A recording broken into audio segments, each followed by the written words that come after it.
And we're back with session 28A. Quick recap for last session. You guys spent, after Velnice's death, Zalkore, the former queen of Omu and now exiled Medusa, uh, you guys had a conversation with her for a while. She seemed kind of out there. Um, by the end of it, Teresa had bargained to hire one of her Eblis birds to assist you guys to Omu. Um, and then you headed out. I'm glossing over a lot, but yeah, that's basically what happened. Then on your way, kind of south towards Lake Luo, cutting through the woods, you encountered one of the pylons that the Red Wizards warned you about. Found a bunch of undead around it, killed them all. Or do you kill undead? I don't know if that's the right Destroyed? word. Destroyed. There we go. That's a better word. You destroyed all the undead. Um, and I believe you guys destroyed the pylon as well. Although I can't remember. Did you guys destroy the pylon? Yeah, we did. Yeah. Okay, cool. And then I think we kind of closed with the pylon being destroyed. And that brings us up to current.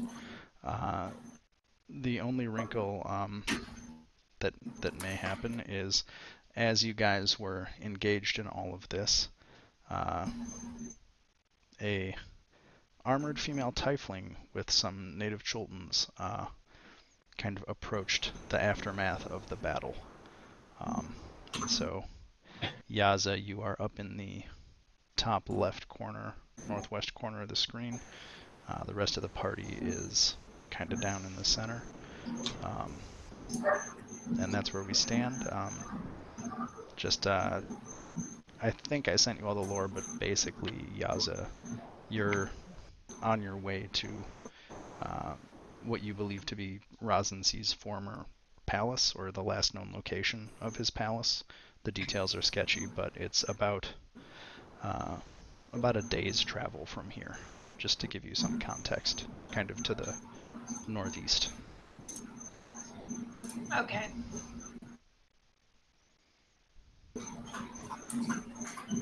So that is where we are.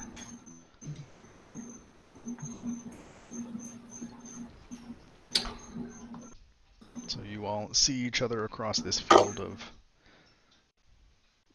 now dead again undead.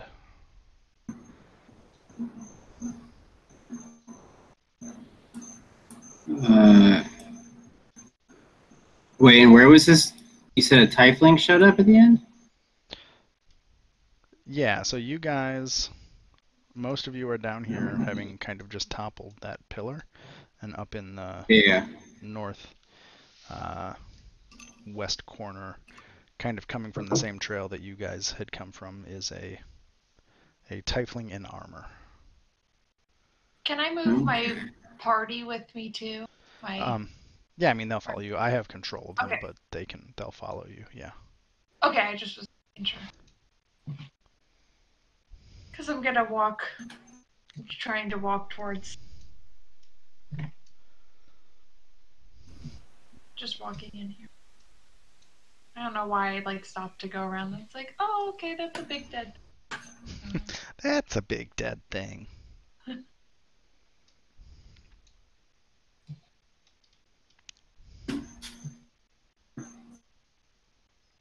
And then I'm just gonna kind of stop there before I go up and approach them and see, kind of just to observe what's going on.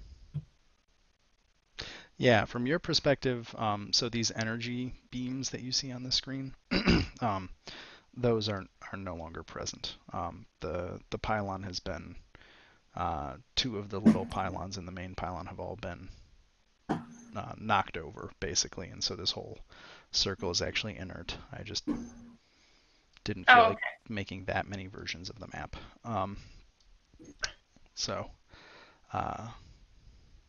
But I can see all of them standing, or what are they doing? Oh, I think I The group? grouped you guys up for the thing. Oh, okay. It's like there's just a group of people standing there. Sorry, I was testing I was testing auras. Oh, because of the people. Yeah, because they were broken for a while.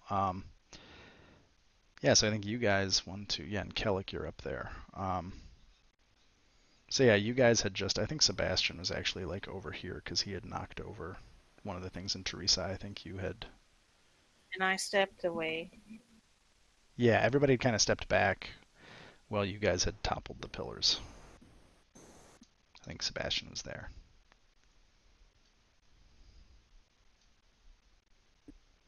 So they're just standing around. I'm just standing there watching.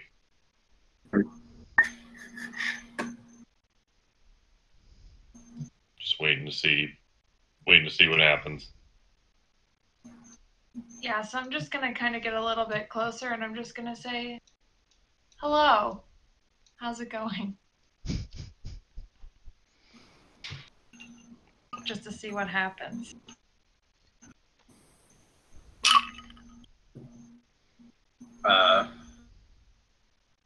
Kellic Hello? will see her say hello and then just kind of like turn around and start kind of like walking back up the path a little more.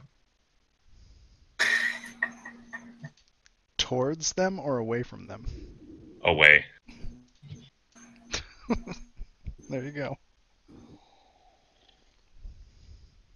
Like I'm just like, okay, well, if she's gonna say hello, then we're probably not gonna fight. So I'm just gonna like wander off.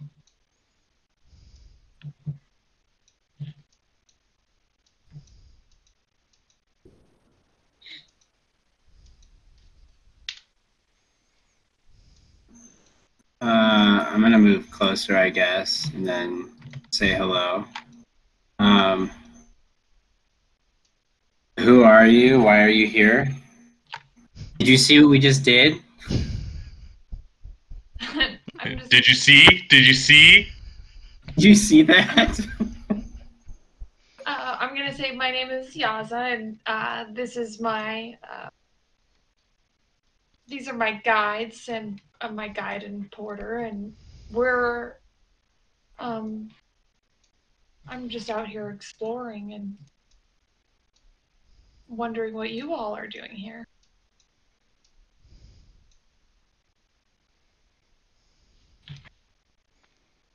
So Salita, here, she's your guide. She's staying by your side, but just kind of watching everybody.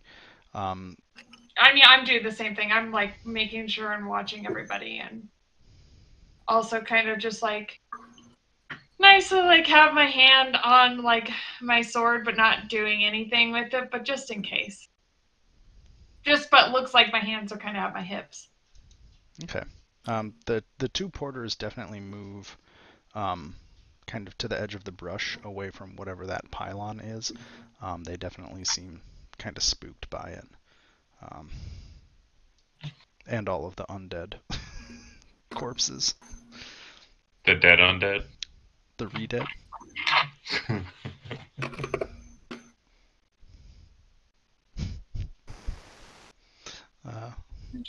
I mean, no one's gonna respond to me. I'm a little like hesitant, but also curious. I'm like, you're just exploring. You happen to come upon this like wicked sight. So Iku notes, My name's Teddy. Iku notes, we came upon this wicked sight while exploring.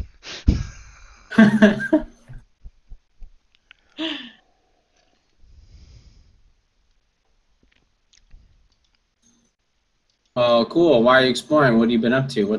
Why are you like you're just roaming through here? Oh, well, I mean, I have some information trying to find the last known location of a palace that's said to be this way. What's that? Sorry, I missed that. Oh, I just said, I'm exploring, trying to find, I have some information on a palace that its last known location was out this way. What kind of palace? Do you have any details on what kind of palace you're looking for? It was the Palace of Ras Nsi, which I think. So that was when we were at a few weeks ago. No, you guys have never been there. All right, never mind.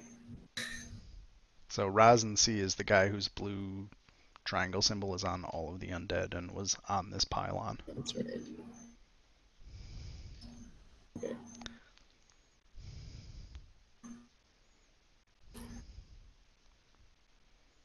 What is your goal? Are you yelling that? Yeah, I literally just turn around and like uninvited just say, "What is your goal?" Not really sure yet. I think depends on what's there. That's why I'm trying to get there. I'll just kind of like grunt and turn back to rummaging around in the dead guy.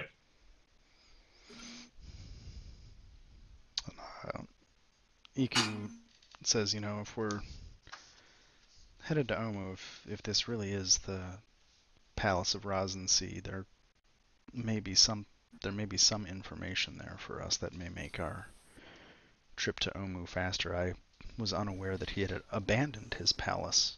Have any of you ever heard of his palace before? I mean, we'd heard the name before, right? But yeah, I think I've explained it a few times, but just so the recap, I think stuff that I have given you guys just to kind of recap it. So Ras Nsi was basically not a paladin, but had the title or the translation of Paladin of Mesro, but had been thrown out of Mesro. He also has some powers of undeath. Teresa, I think the Oracle would have noted that he's probably at any given time the second or third most powerful necromancer in Jolt, because he has divine power over it. And yeah, all the zombies that you've been seeing that have those blue triangles, they were risen by him. For some reason, well, I don't think it's been explained, but he was kicked out of out of Mesro. And so Iku explains that his palace, at least the last time she had heard of it, was actually, it wasn't terribly big, but it was carried on the backs of about a dozen monstrous undead land tortoises. So when Yaza says last known location of his palace, that actually makes sense because it was mobile. That's what I was about to say. I was going to say I didn't say it was abandoned. I just said it was last known location. So yeah, it's definitely a point of interest. You guys can choose if you want to go there or not. It's up to you. I'm going.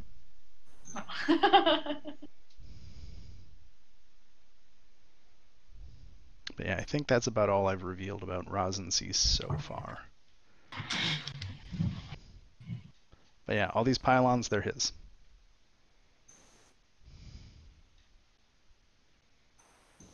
Interesting.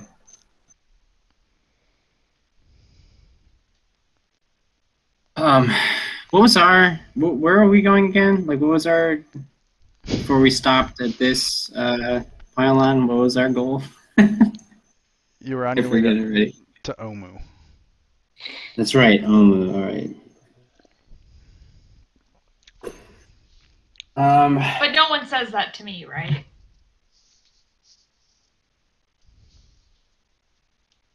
Well, I don't think I should be speaking for the party because I still feel like my character is a little oblivious to general comings and goings of what's happening. I don't want to determine where we're going, but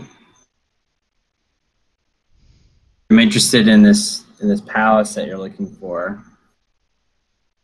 It intrigues me.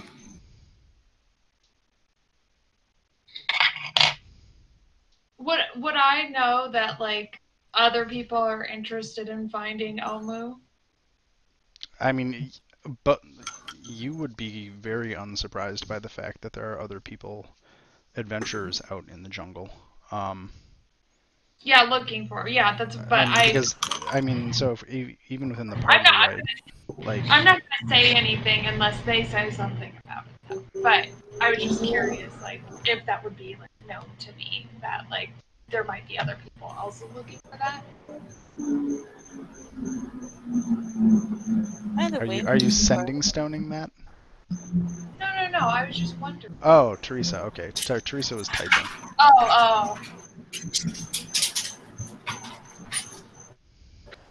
And I think Sebastian would probably say something along the lines of, "Oh well, da da da, things by about the stuff." way, can I call the bird to me? Oh yeah, sure. I forgot about Eblis. It flops over and lands next to you. Flies over. It's not an ostrich. Graceful. Bird, can you witness this? These three came here and they intend to go generally in the same direction as we. And it goes, I want you to be the judge of their character, if you can. so you want the bird to judge them? Basically. Okay, that's fun. Let me look up the bird real That's quick. fun. Okay, now I just have to look at like, I just don't know what the bird can actually do. I haven't looked at it in a session. I only looked at its offensive capabilities. I didn't see if it had anything else. So it flies over. Yaza, it kind of looks at you. It does the weird jerky bird thing. And then it hops over, looks at Salida. And Salida just kind of stares back at it in frustration. Or I'm pretty much gonna just do the same thing. Like kind of almost confused to like, why is this bird here? and then it hops over and it looks at the two guards, kind of does this, like a bird hopping on the ground, except it's a 10-foot tall bird. And it looks at the two guards. The two guards kind of, or the two porters kind of wig out a little bit, and then it hops up in the air and flies back to you, Teresa, and it just says, "They're people."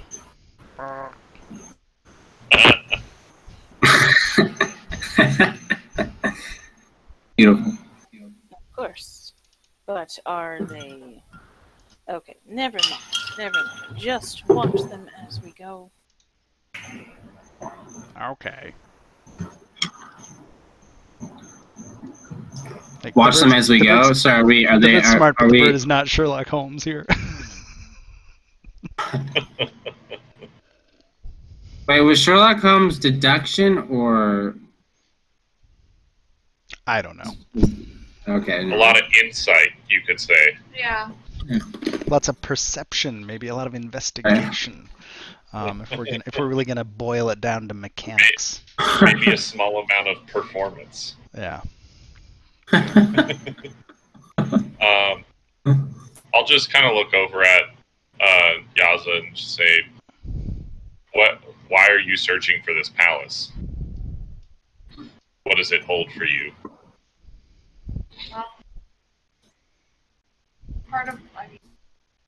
I want to find it just to be able to see what's going on. I was able to find this map, and I know that it's a place of interest for many people.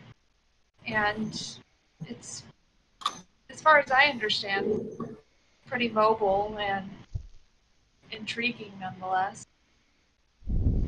Eventually, I'd like to make my way to Omu. And I think it's one step closer.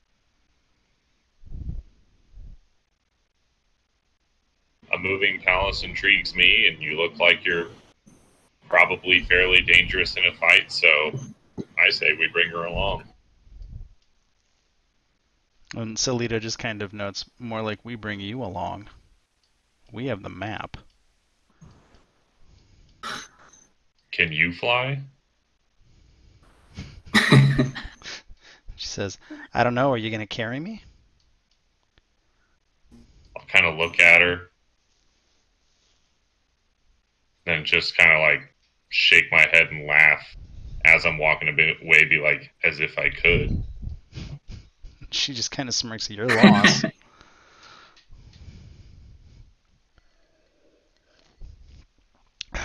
So, Salita, she turns to you, Yaza. So, should we get going? I mean, they can come with us, but if we're going to go there, we should probably keep moving.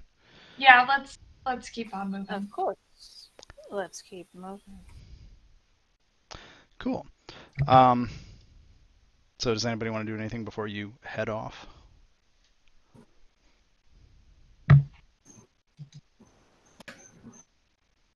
I will take silence as no. Oh, go ahead. Examine Sorry. the tower one more time? Examine the pylon? Yeah, the pylon.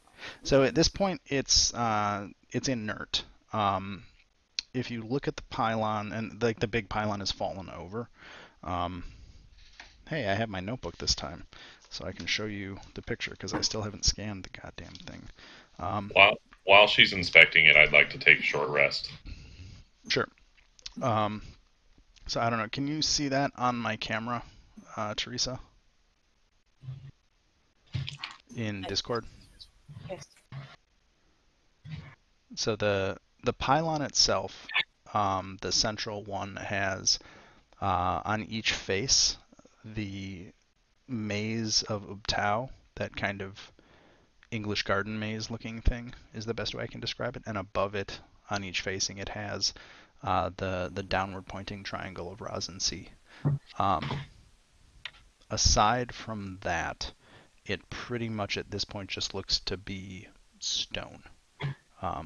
Once you guys damaged it enough to make it knock over, it doesn't seem like there is any magical force coming off of it.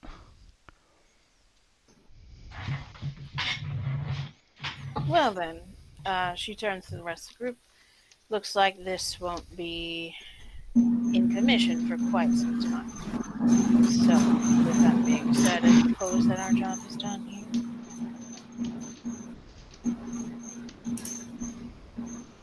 Cool. Does anybody else want to do anything? I'm good to go. Okay. So to avoid doing a crazy 5-minute map load, roll hit dice. Oh, doing a short rest. Okay. I'll say it's about, if you guys push it, you can make it to the palace by sundown. Alternatively, if you guys want to rest or long rest, you probably want to make that decision before you get to the palace, because otherwise I'll load right into the palace map as opposed to going to the big map. I don't remember how many spell slots or whatnot you guys burn, so I don't know if you need to try and attempt a long rest or not. Ooh, I mean, I would like a rest. That would be good for me. I don't know about anyone else. I mean, I just used a couple of hit dice, so yeah, I could long rest. Wouldn't be mad about it. Let me check my spell slots. Yeah, I didn't use too many, so I'm good to go. I mean, I could use my Pearl of Power to restore one spell slot here, so I think I'll do that. Okay, so that's... Wait, but I Go ahead. was gonna say, but I want to rest. I need to rest. I'm down for resting. Is anybody opposed to a long Just- rest? No. No. I don't need it all. There's I'm not literally opposed to no it at reason all. to be opposed to a long rest, so let's do You a have long half rest. of your spell Yeah, slots, cool. Yaza. You fought something in the Yeah. woods. So if you're... Alright, so if we're gonna do a long rest, then pick a spot and I'll drop down to Liamon's tiny hut. Oh, that's right. Oh, shit, you guys could long rest every night now. Hell yeah! As long as you have that spell slot. Yeah. Well, that makes the jungle easy. We're doing montage travel from now on. 'Cause That's what it was. sorry, I just got yelled at. I was too loud while getting my beer. Shit, But I have yeah, no can opener up here. where do you wanna move away from this area? Go someplace.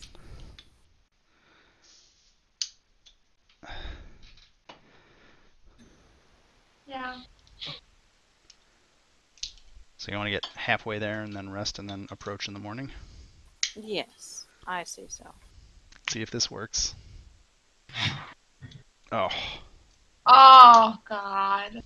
Looks like it's all messed up way more. You just gotta smash the top off now. hold on. Have you ever opened a beer before? All I have is a vice grip, okay? Rookie status over here. Jesus. I just Yeah. got yelled at for being loud. I can't smash the beer on my desk. You just gotta put your finger underneath the. Use your finger as like a lever. No, you're supposed to use your Or teeth. fulcrum. I used to use my teeth all the time, and my dentists have told me that's a bad idea. So I've stopped. Okay, cool. You guys long rest. You use Leoman's tiny hut. Let me look it up real quick just to... Oh, you did. Did you? Yeah, I posted Yes. A 10-foot radius immobile dome of forest springs into existence. You have to stay inside of it. Cool. What color is it? I will make it into a dark, cloudy area. Okay, cool. Well, you guys have quite possibly your first comfortable rest since you have entered the jungles of Chult. It was actually dry, actually a nice temperature, and didn't involve anybody standing watch outside. So, congratulations. Thank you for your kind words. I'm surprised that none of you all have actually thought of bringing comfortable means to sleep here. But that's expected. Also, you all realize everyone smells awful at this point. Yeah. Um, Let me see if I have prestidigitation. Can I just prestidige everyone? Yeah, so I don't smell awful. I've been it's only cleaning an hour. myself up. The rest of you, I don't know. Let me make sure I have this map set up proper, and then I will load it.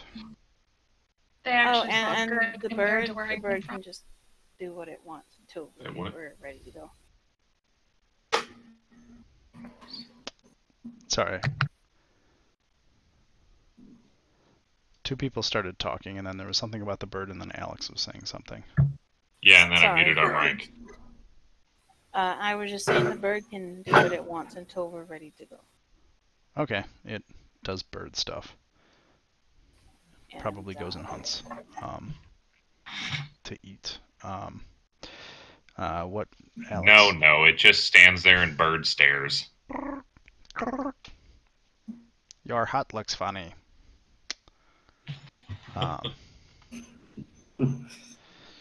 Yeah, has everybody hit their long rest button? If you open your character, Where's that? it's in your character sheet under something. It's on the main page. It's like under your hit points or your hit dice, I think. Yeah, it is. Oh, I see. Okay. Oh boy, I have to add tokens.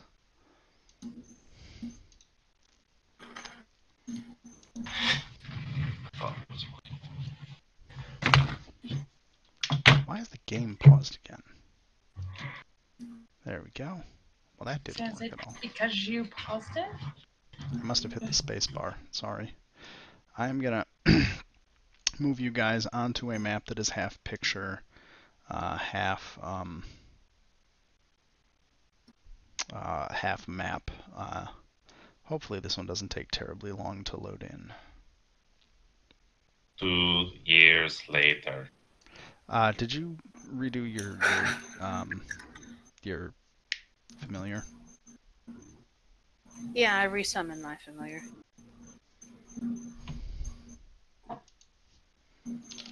Cool. And I prayed before we slept and all that. Nice. Like, I know that's one of those things you gotta.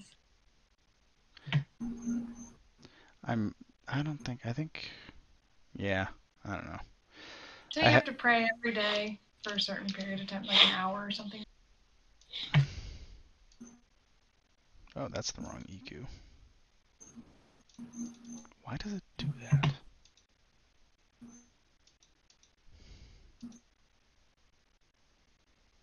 Weird. Is anyone loading in, or is it being funny? It's loading. gray screen. Great. It's this really beautiful shade of gray. Oh, fantastic.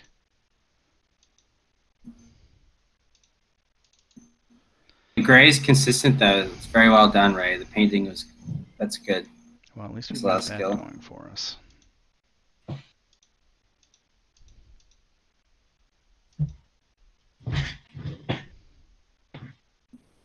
Oh wow, I'll be back in like 5 minutes.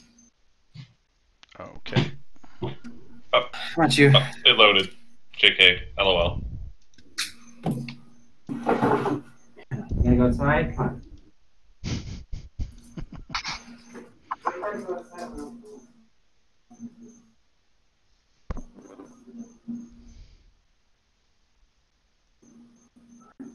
Well, EQ looks like a quaddle, but she is not a quaddle. So, there you go.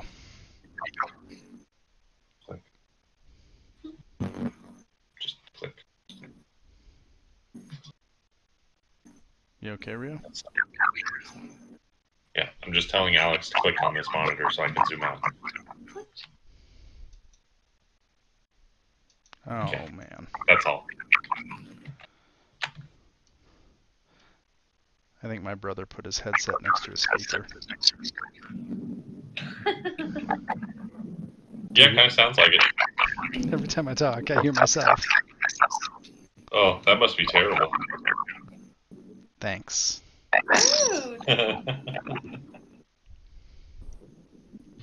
Yeah, I already turned him down though because there was like some background noise There it is. earlier. I gotta ask him if he's in Gainesville or if he's in fucking Homestead right now. He supposedly has a nice place, but I don't know if I believe it. Is it like a Florida man nice place, or is it? Yeah. No, my parents said it. My dad and my mother both said it was a nice place when they saw it because he just moved into it. Gainesville? Yeah, up around there is pretty nice. No, he's usually, his place is in Homestead. Oh wow, from Homestead to Gainesville? Wow. Yeah, because he's a student at Gainesville. At UF? University. Yeah. But his field work is in Homestead. Well, his field work is in the Everglades. Yeah, because Homestead is south of Miami. That's like on the way to Key West there. So. Yep. It's like the furthest point besides like the weird communities in the Everglades. Okay, I'm gonna. What are you trying to say there, Graham? Well, let me pause this.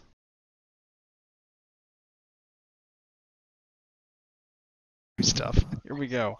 Okay, so you guys, you follow Yaza's map, and as you get to what you think is close to the point where this palace should be, you notice that there is a single turret, kind of poking out of this marshy area that you have found yourself in, and jutting out from the dirt beneath the turret is a a skull the size, a tortoise skull the size of a person. The tower or the turret in front of you has vines What growing up. size person? Go ahead. I said what size person? A 5'7" sized person. Okay. There you go. Okay. Call that shit back. So like a small person. Yeah. Sure. 2/3 of a Rio. So accurate. Let's see here. Yeah, but so yeah, the massive turtle skeleton is kind of half covered by the dirt. You imagine it. It appears that probably the bulk of this castle has tilted and sunken into the dirt. So this palace of Ras Nsi is certainly no longer mobile. Does the undead turtle look real dead? It is re-dead. Okay. It was dead and then it was undead. Now it's re-dead. I think that's just my canonical term for dead undead is re-dead. I like it. So basically, the top half of the part of the map you're on is just art to kind of give you an idea of what the layout here looks like. The only part above ground is this tower over here. And you can very easily, without any checks, use the vines to climb onto the top of that tower if you want to investigate the palace. Yeah, I'll just fly up to one of the parapets. So you can fly to the one parapet. It turns out. By the way, I'm going to tell the bird to stay back. Cool. I'm just going to leave the Eblis off the map then, if it's the same to you. Should I do it on this map or on this map? I mean, if you want to move from the scenic map to the actual map, you land there. You would actually land here, because that's the entry point to a stairwell going down into the turret. So, and I see wizards. You see wizards? With wizards, sorcerers, magicians, mages, old people.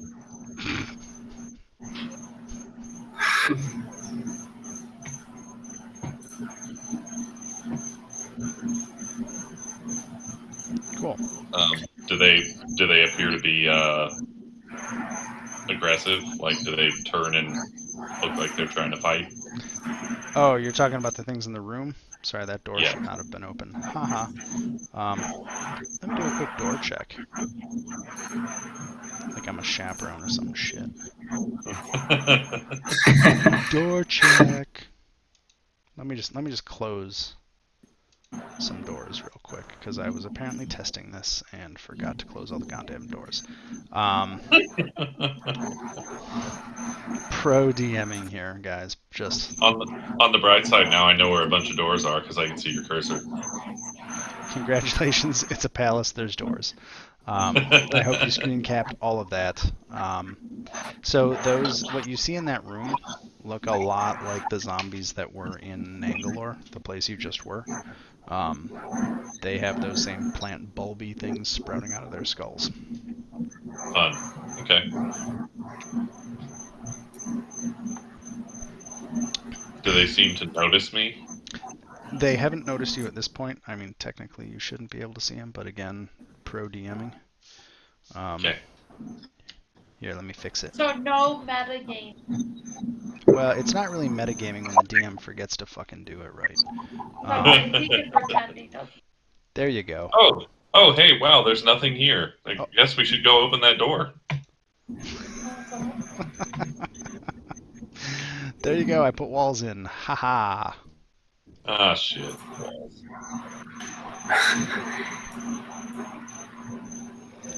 Okay, well, Yeah, I'll just wait for the party. Who I'm assuming is going to show up at some point. Yeah, I'm gonna meander over and try and climb up the vines. Yeah, I'll do the same. So, Well, actually, I'm gonna talk to my guide first, just to see, like, her take on everything. yeah, so Salita, you know, I mean, obviously, Raz isn't using this palace anymore. That said, there's probably, it wouldn't surprise me if you left behind undead there. And Iku happens to be next to Salita and just kind of nods along with that. I guess just, be careful as you go through the rooms. Ras Nsi has never been known for his kindness or his mercy. So Then I'm just gonna ask her, but I mean, we don't really have anything else to go on as of right now, right? So maybe collect information here. and she just kind of shrugs, like it looks abandoned, but nothing stays too abandoned out here. So I'd be on your guard, but I don't know anything about what's inside this.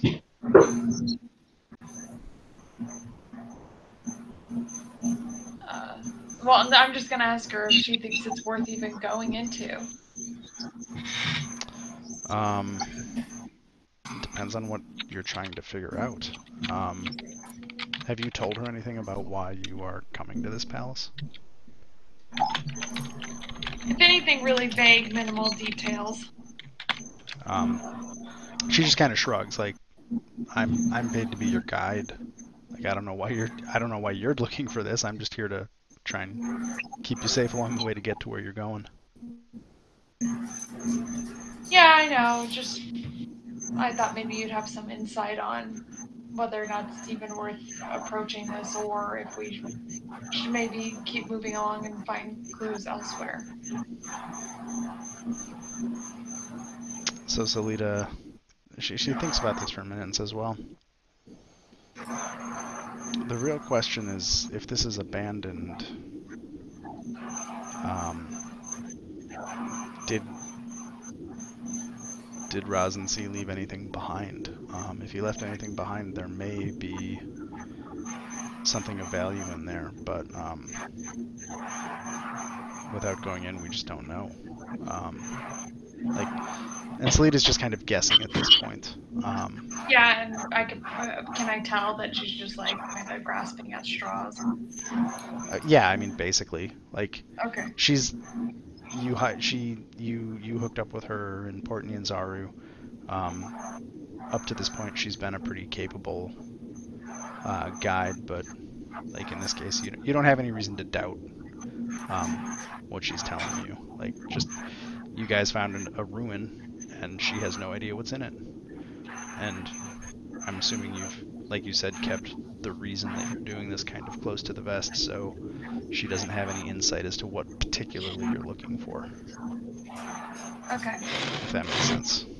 Yeah, no, that makes sense. I was just wondering if she thought it'd be even worth going into, because maybe she's like, oh, from what I understand, like, the abandoned places, there's never anything left behind, but, basically a bunch of trouble. It might not be worth going. Yeah, There's definitely trouble, but it might be worth the trouble. Yeah, and Salita and Iku both kind of agree that they're gonna stand watch on the tower to make sure, because you guys are going in this way, that nothing like comes to get you guys while you're out here. Or, well, if you decide to go in, they're gonna kind of hold the fort down outside. So that you guys they're not going with you. They're also gonna make sure that, like, if hordes of undead show up, like, at least you'll get some warning instead of coming back up the stairs to a pile of undead. Okay. Also, we have a party of 5. You don't need NPCs to help you right now. or party of 4, but 4 is balanced enough.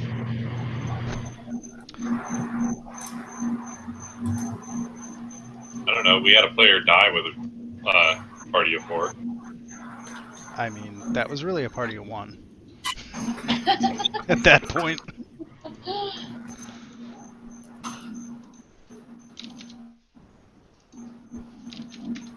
I guess go up here. Hey, look, the cameraman has an aura.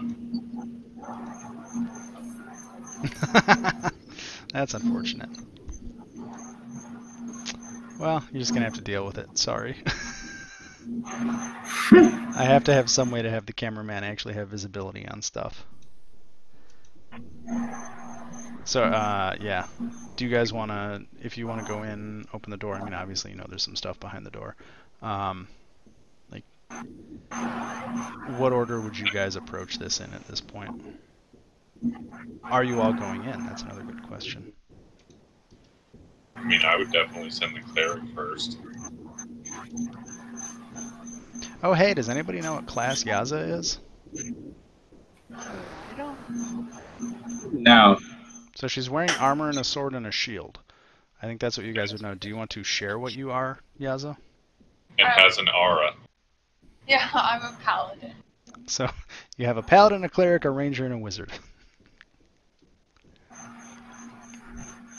Wizard probably at the back. Okay. I'm gonna make an attempt to climb up. You succeed.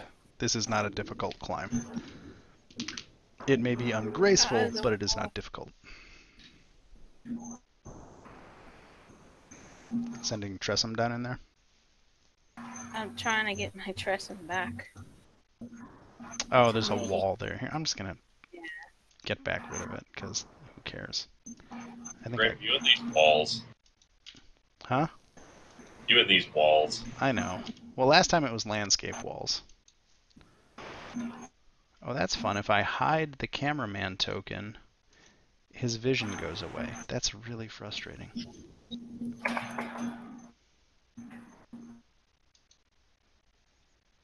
Is there an invisible status? It's like we have a, you know, presence watching us. I wouldn't say watching over us, just watching us.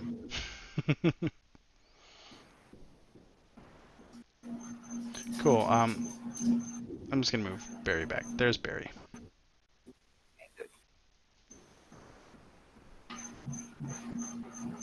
So, I don't mind going in first. so I'll put you there just to help this go. Teddy, where do you want to be? Do you want to follow or do you want to be the rear guard? I'll follow. Okay. I'm just gonna put you next to her. Should I put Kellic and Teresa behind, or do you guys want to? Where do you want to be when you open the door? Yeah, I want to be behind.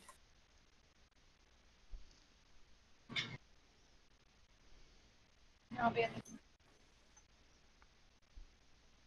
I got rid of the pesky wall. So yeah. So that door's closed. I think if anybody clicks on it, it should just open for you and give you visibility. There you go. Dynamic lighting. So yeah, you see down this hallway,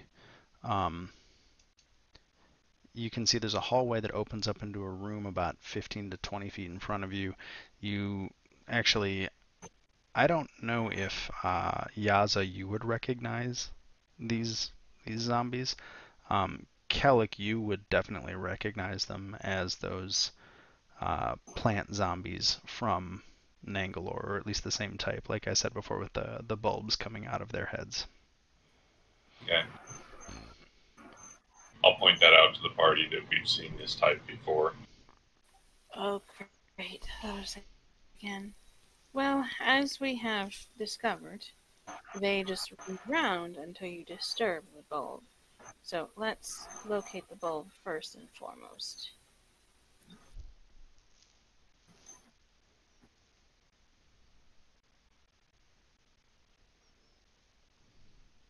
I mean, we can see him down the hallway right now, right?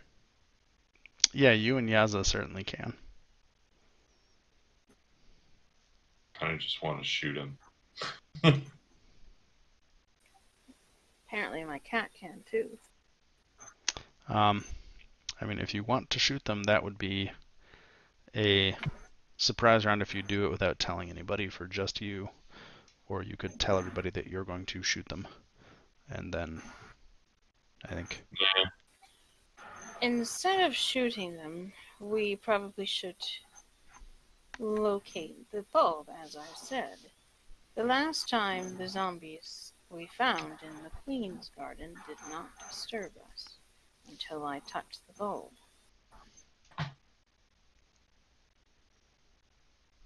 I walked right past them and they did nothing. Okay. But that is up to you if you wish to clear this hall out.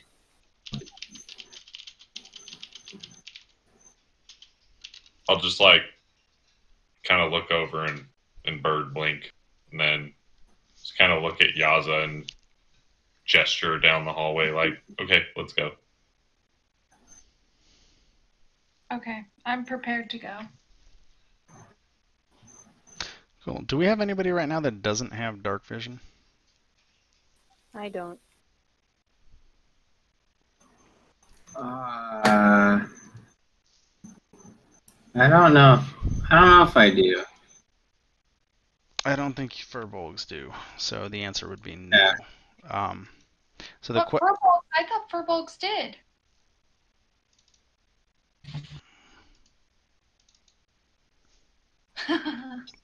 Thanks, Lyoken. Thanks. You're welcome. Class levels, active abilities, furbolg, magic, powerful build, speech of beast. No. Furbolgs do not have dark vision. Yeah, I think I remember that. They're one of like 3 races that don't. It's really just everybody in D&D should have dark vision because it's so weird. Okay, so the one challenge to point out is it is dark inside this place.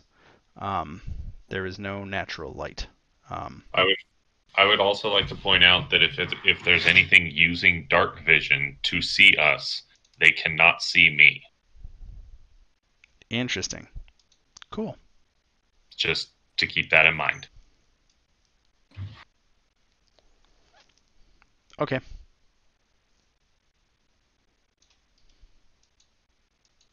That's all. Okay, moving on. So I just bring it up because you will need some sort of light source to see in here for the people that don't have dark vision. Be it torches or whatever. Do you guys want to have torches or do you want to do something else? Well, Teresa, do you have prestidigitation? Because you can light torches anywhere we go if they exist, or any kind of lights.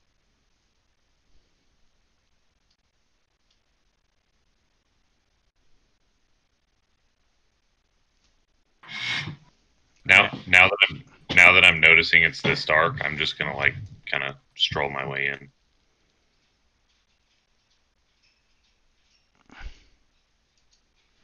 Is this something that I can do a perception check on or perceive? You can roll initiative. Okay. You got within 30 feet.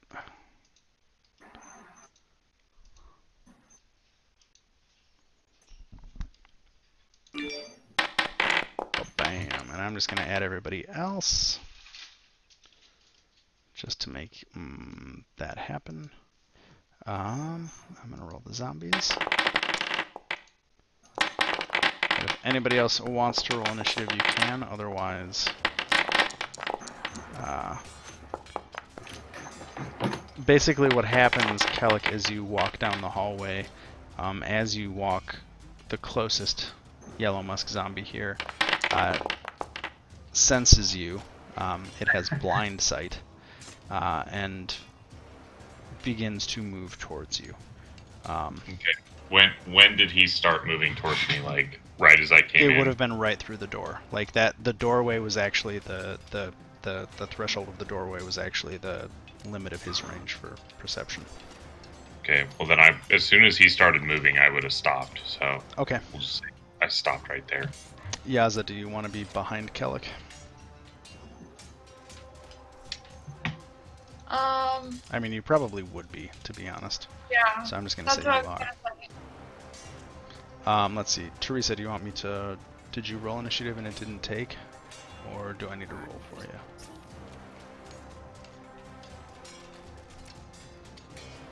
If you look in the fist, there should just be a die next to your name.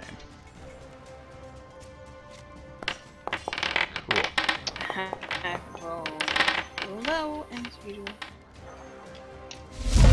There we go. Well, Kellic, even as you notice it, Yaza gets to go first.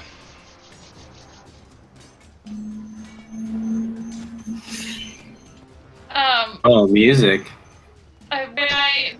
Did I hear them talking about? I mean, they were talking about these creatures. Have I ever encountered them before myself? Not directly, no. Okay, but I heard them talking about. Just Basically. now, yeah. I mean, yeah. Okay. So I know that like this probably isn't the main thing. It might cause problems. Just kind of like any undead. Or would I not realize that? I don't think you really know much. Like Teresa said that there was a to paraphrase, Teresa said there was a vine that seemed to control them the last time they encountered them. I think that was kind of the bulk of it, right? Yeah, I think so. Yes.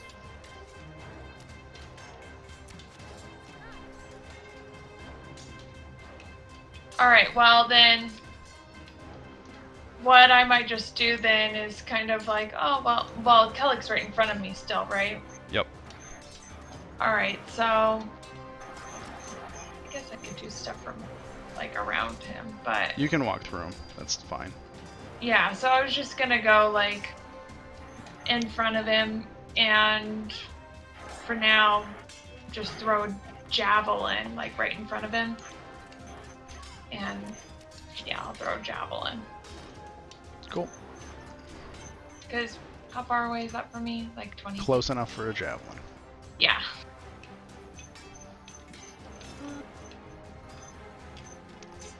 Sorry, I'm just looking for my Hey, Teresa. javelin.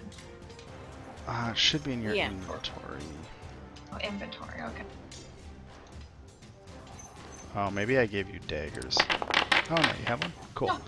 A a 14 will certainly hit, and that will do 5 piercing damage. Cool.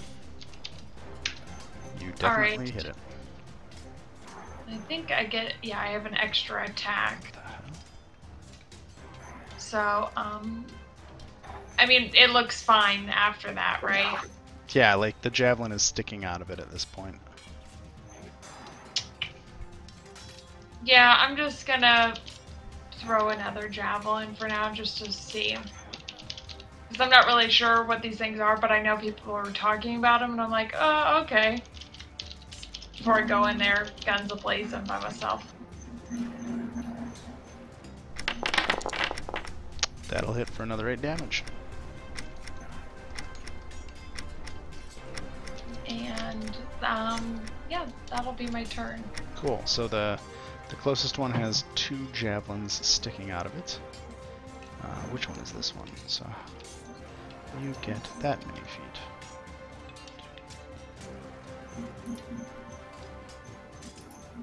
So this one that you didn't see kind of comes out of the darkness past the cutoff of your line of sight into the hallway, and it is going to try to attack you with just kind of swinging its arms at you as its lifeless eyes just stare. And I'm guessing that's not a hit. Your armor class is 19. I don't know. Oh, Jesus Christ. Yeah, well, I don't know why it says 10. Yeah, that's why I was looking at it. I, like, went through everything, and I was like, That's and I was fine. trying to It's change it, yeah. It's a Foundry Active Auras module issue. Your AC is 19 because I looked at it earlier. So it just kind of bangs off of your armor. Foundry hates paladins. Oh, Um, good. No, just Perfect.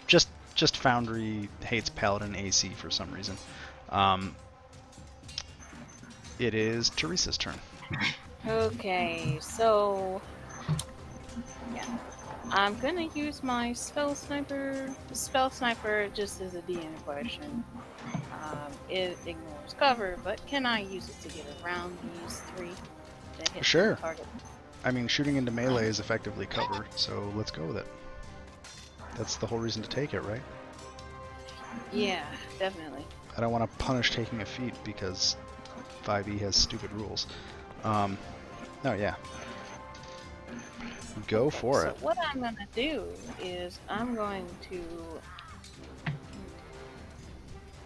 If only somebody start had off with an a Eldritch wand of lightning Blast. bolt. Yeah, Fire. no. Oh no, lightning bolt would be the one right now. Anyway, Yeah, sorry, I should've Teresa. taken that. I should have taken that spell. It's okay. I'm going to just do freaking Eldritch Blast on the closest one. Okay.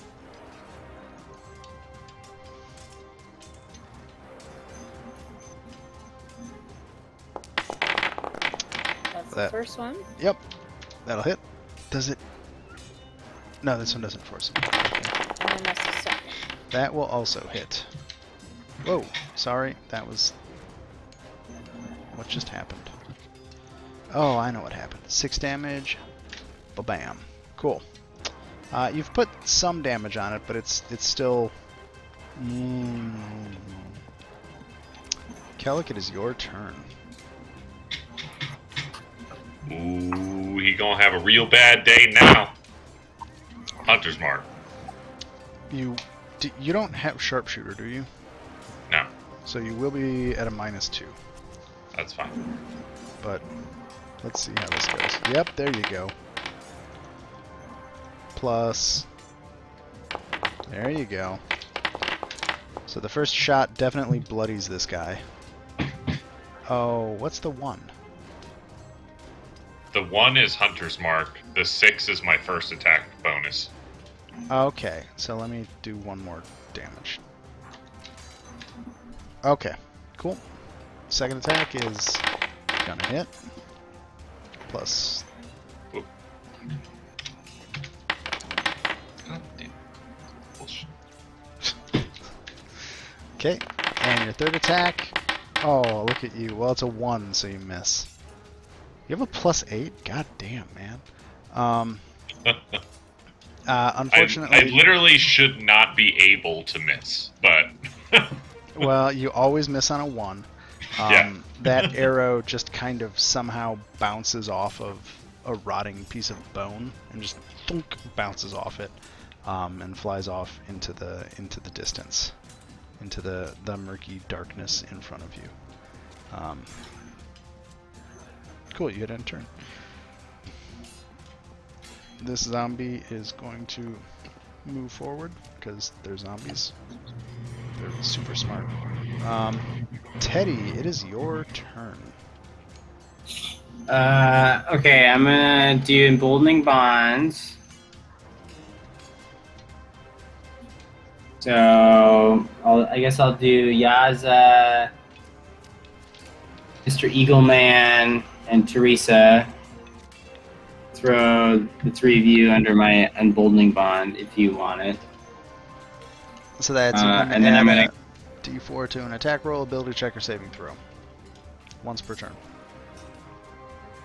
And then I'm gonna cast my spiritual weapon.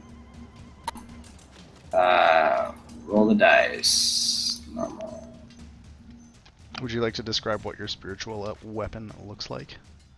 My spiritual weapon looks like a just a normal size. All right, no, let's go apple-sized acorn. Because I'm a furball. And the acorn is my weapon. So, kill zombies left and right with my acorn. So where do you summon the acorn? I'm gonna summon it. So since I can't technically see ahead of me, can I summon it ahead of me, or do I have to summon it within a range, like an area that I can see? So spiritual weapon, where are you? No, I can it has a range of 50 feet, I think, when I cast it. So did anybody solve the darkness problem? I don't think anybody actually solved the darkness problem. I said I was gonna light a torch. Oh, you're lighting a torch? Okay, so if I turn your torch on, I have a slight challenge here because there's just... Okay, so you can see... the spaces that you can see from where you are, Teddy, are here, and the 4 spaces behind that yellow musk zombie. Oh, so you can see 3 zombies, right? Any of the empty spaces around the zombies you can see, and that is where you could summon your spiritual weapon. I'm gonna summon it right in between the 2. That gap, the first gap. Cool. I realize now I need to come up with a token for your stupid spiritual weapon. But now that I know it's an acorn, I can. Unfortunately, it's just... Oh, wow. Nope. Nope. We use that thing. Bam. Right. There you go. We're going to use that this time again, just because I'm trying to come up with something on the fly. There you go. I like the spider. The fucking gargantuan spider. Yeah. So you want to use the attack on spiritual weapon? Yeah, I'm gonna use it. So it's slash. It's slash R, right? Not R slash. Slash R. Oh, I'm sorry. I'm gonna keep asking that. I mean, here's first one.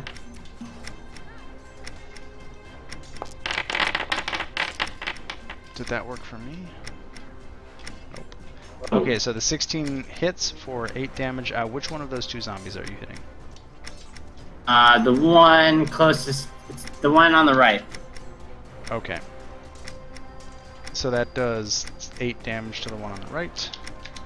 There you go. I'm my turn. Yeah, okay, cool. Yay! So this yellow musk zombie is going to stare dumbfoundedly at the glowing acorn in the air in front of it, because it can't get any closer to anything, and it is very confused. It's going to try and attack the spiritual weapon, but it does nothing. And I just wasted one of my crits for the night, so fuck me. Yeah, it does nothing because it's a spiritual weapon, so that's exciting. The next zombie is the furthest one back, and it piles in behind his buddy, and then we have the last one who will also move up. So it is Yaza's turn again. Alright, great, because I'm gonna hit this thing in front of me. How is it looking though? The one in front of you is not looking good. Kellic riddled it with a couple of arrows and put some hurt on it. Okay. Had he not missed that last, or had that last shot not gone astray, it would have probably killed it. Alright, cool. So I'm going to hit it with my long sword. That will hit and kind of lop the arm off of this creature, and it just kind of falls to the ground. Oh, that's not the one that had my javelins in it. That one's in That front one's of... actually this one. Oh, that one way over there? Okay, Yeah. so never mind then. So the good news is there's no longer a creature in front of you, if you would like to do anything else. Yeah, well, I have another attack, so I'm gonna move up. Attack.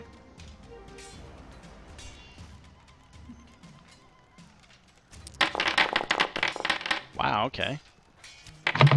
There you go. Bam! So you beat the shit out of that guy. That sword strike, if that was a person, there would have been a whole heck load of blood out of it. But it's a zombie that's covered in plants, so you just kind of hack it, and part of its torso is sagging to the side now. Okay, but it looks worse than it did. It's looking pretty bad. It's looking pretty rough. Cool. That's what counts. Alright, then that's it for me. Cool. Well, that guy's dead. Teresa, it is your turn. Oh, I'm sorry, I meant to ask, I put it in chat, but Do you just want to run Barry on your turn for sake of convenience? Yeah. Yeah. that's Okay. fine. Just gonna delete him from the combat order then, because that makes life easier. Let me see.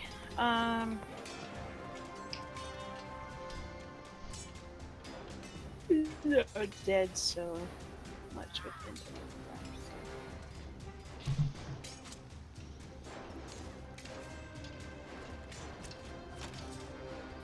I'll just fall back on good old Eldritch Blast.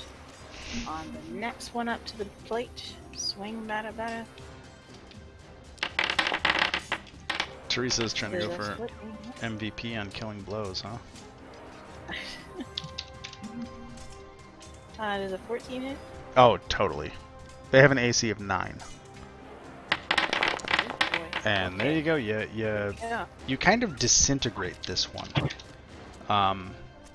With that shot. It just kind of like crumples into bits in front of Yaza. Yeah. So now you guys can just see that nice floating acorn in front of you and a couple of zombies behind it. I think it's Kellick's turn. Move up, transfer Hunter's Mark to that one. Bam. +2. So you have put a nice shot into that one. That was a oh boy. Oh. This thing is hanging on by a thread. Your 2 arrows hit it and just slam into it. It is just still trying to make its way towards you guys. Cool. Teddy, you will be going. Okay, so for the, I guess I gotta move, eh? I don't have to move. I'm gonna go Oh. here, You can move up in there, don't you know? then, this first, the one right in front of me, in front of my spiritual weapon, I'm gonna do, Sacred Flame on. I'm gonna cast that. What's the save here? Dex or take damage. Interesting. Okay, cool. Let's do a dex save. DC is... what is it? 15. 15. It fails, and it is incinerated by your Sacred Flame. Get out of here! So that's your action and your movement. Are you going to bonus act? I'm gonna bonus act with my spiritual weapon on the one diagonal. Yep. Like the one above. Alright. I use my spiritual weapon on that bad boy. 1d20 plus 7. That'll hit.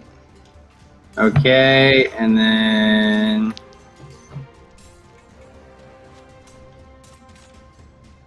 Oh! What just happened? Yeah, you hit it, and you do some damage to it. And I think that is your move act and bonus act. So your acorn just kind of smacks it in the head, and it goes. And I'm gonna take some yellow musk zombie turns. So this guy is gonna come up here and try and hit you, Teddy.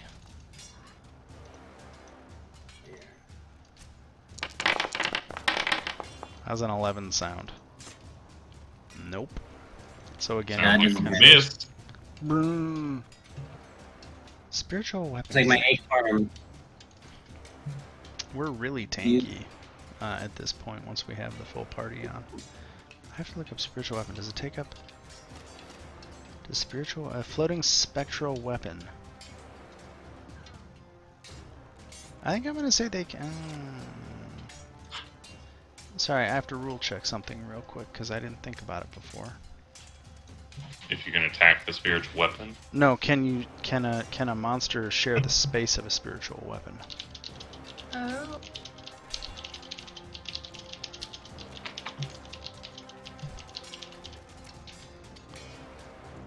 How is it after having 2 beers I spelled that correctly and I can't spell a goddamn thing correctly when I'm sober? Are you not sober after 2 beers? I've been drinking a lot less, Rio. Fuck off. So it shouldn't hinder people moving through it. Okay, cool. So I can move through it. Great. You're going to get attacked again. Stack Overflow or Stack Exchange says I can do this, so I'm going to go with that. Hey, I think... Oh, wait. 18. Your AC is 18. Ties go to the attacker. Take 3 damage. Do you know how to do that? Alright.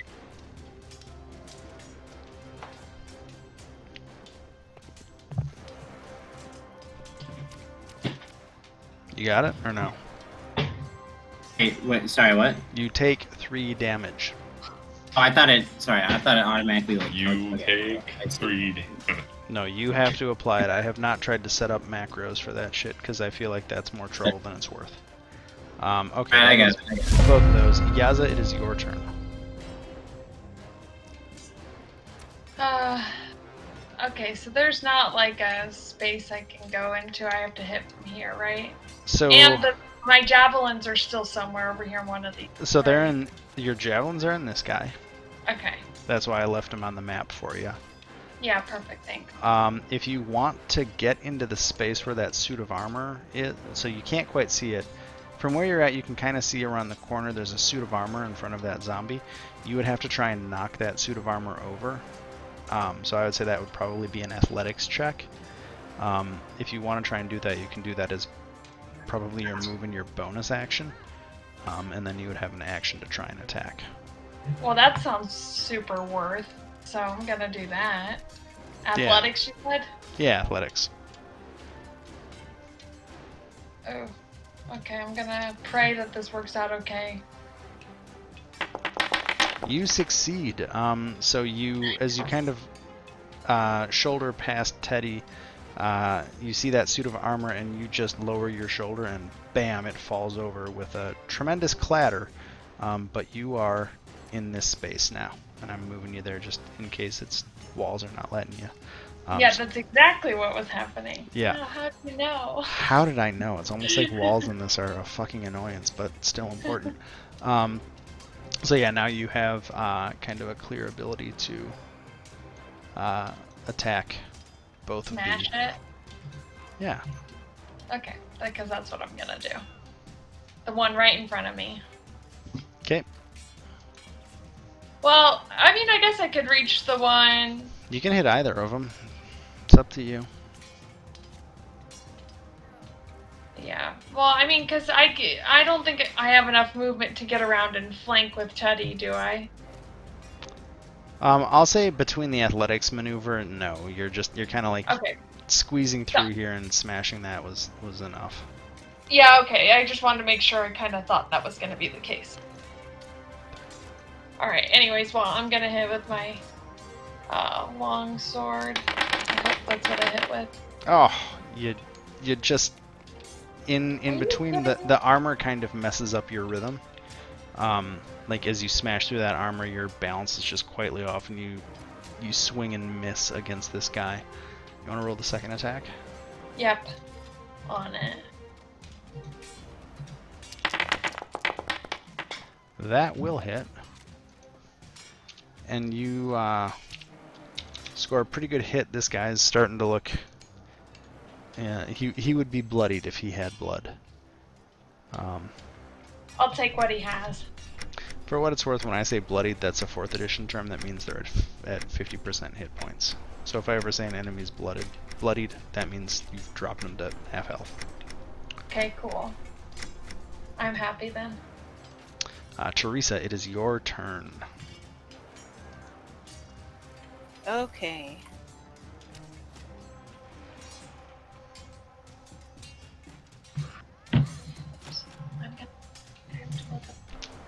Alright, I'm gonna move in.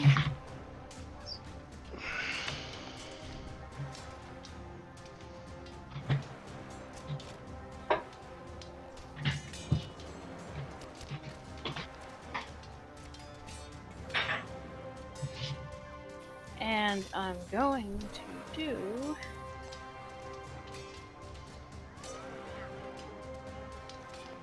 Alright, let's do this. I will do Shatter, and it's radius, so...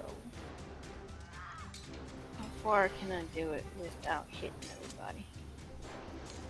I'm assuming you can manage to hit 2 guys with Shatter, right? Yeah. That seems pretty straightforward.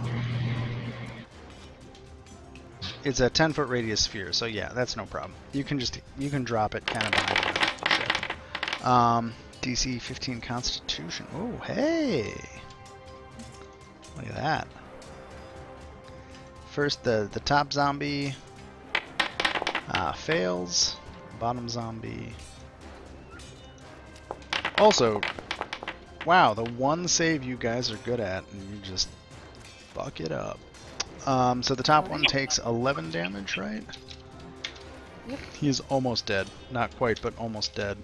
Chunks are falling off. The bottom one is taking a bit of a hit. And that's my turn. Cool. I'm going to get rid of the Shatter token. Let's see here. Kellic.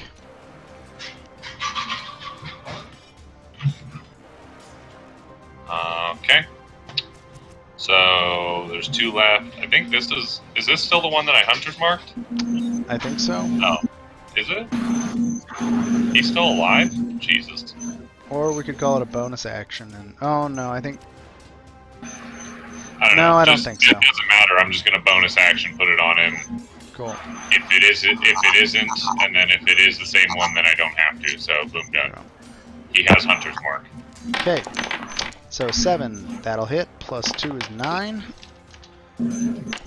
And 17 will hit. 7 plus 3 is 10. The dice are in the way of my view. So again, this one is... No, you're not at 0 hit points, you stupid thing. No, you're not at 30 hit points either. Oh my god. So ignore the numbers that just bounced, but it is looking... both of these zombies look like they are about to fall apart.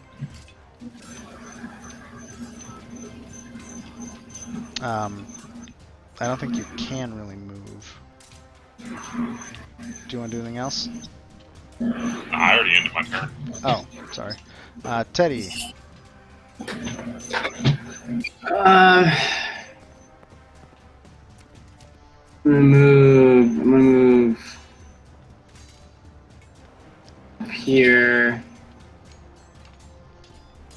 And then, let's see. So your spiritual weapon is underneath this guy. Okay. Let's see. Well, I guess I'll do that first on that dude.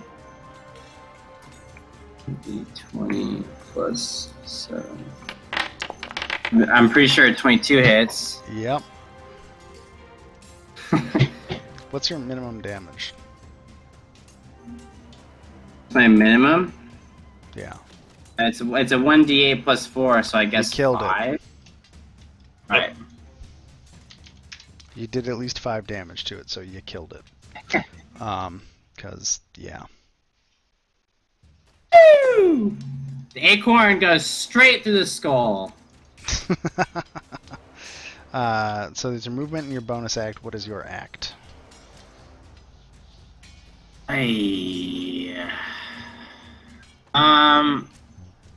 Anyone's really hurt. I don't think Am I anybody's able to cast Sacred Flame again, or I'm lost on the cantrip component? Cantrips you can do as many times as you want. Alright, I'm gonna do Sacred Flame on the guy in front of me. Or like down to the last one. You're also not terrible with a mace. So it's a DC 15 Dex to save or suck.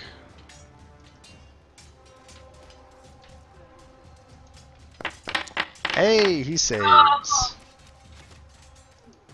Damn That's unfortunate for you, and I think that is your entire turn. So somehow you shoot the sacred flame at him, but it just kind of burns his beard off, and now he has no beard. It's very embarrassing for him. He's a very embarrassed zombie. Yeah, let's see here. And because you attacked him last, he is going to turn around and go, and not hurt you at all. Because he just sucks. How did this make it to 4 rounds? I really didn't expect this to go for 4 rounds of combat. I expected this to be like 2. I apologize. So, I'm gonna hit the one right in front of me. Cool. Hey, it's you lop that guy in twain. And that Nice. is the end of the zombie puzzle here. Like I said, I have no idea how that went to 4 rounds of combat. Oh, because you guys were in the hallway, that's why. That's what happened, I think. Yeah. I'm Gonna get my javelin. Cool. As you guys enter this room, you saw the rusted suit of armor and knocked it over. There's some bloated corpses lying in the middle of the room. On the western wall, it's kind of, you can just barely make it out, but there's kind of a marking there. There are reliefs carved into it of a very regal-looking Chultan warrior overpowering a group of tribal warriors. There's mold covering text carved beneath this relief, and then there is a large stone door to the north and a wood door to the east. And I want to go over and look at like what's on this wall right here. What everything's there. Yeah, so that's that relief carving I was speaking of.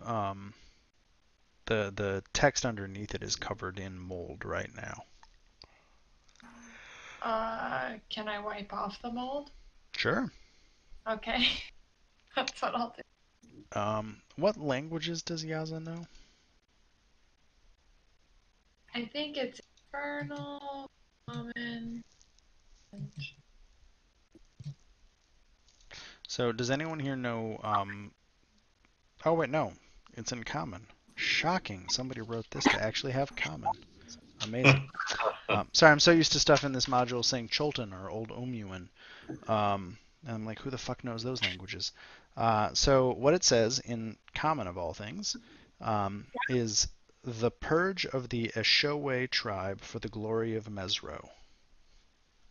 The purge. The great What? purge of the Eshowe tribe for the glory of Mesro.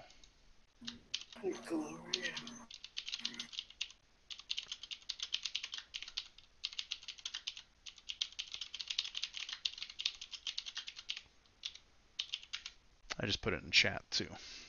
Oh, perfect. I was just writing it. Yep. So if that makes your life easier, there you go. I do delete the chat now and then, so don't assume it'll be there to look back at. But it is there now. So yeah, there's an image of, again, one regal-looking Chultan warrior striking down or overpowering a group of other tribal warriors, and the inscription underneath is the great purge of the Eshowe tribe for the glory of Mesro.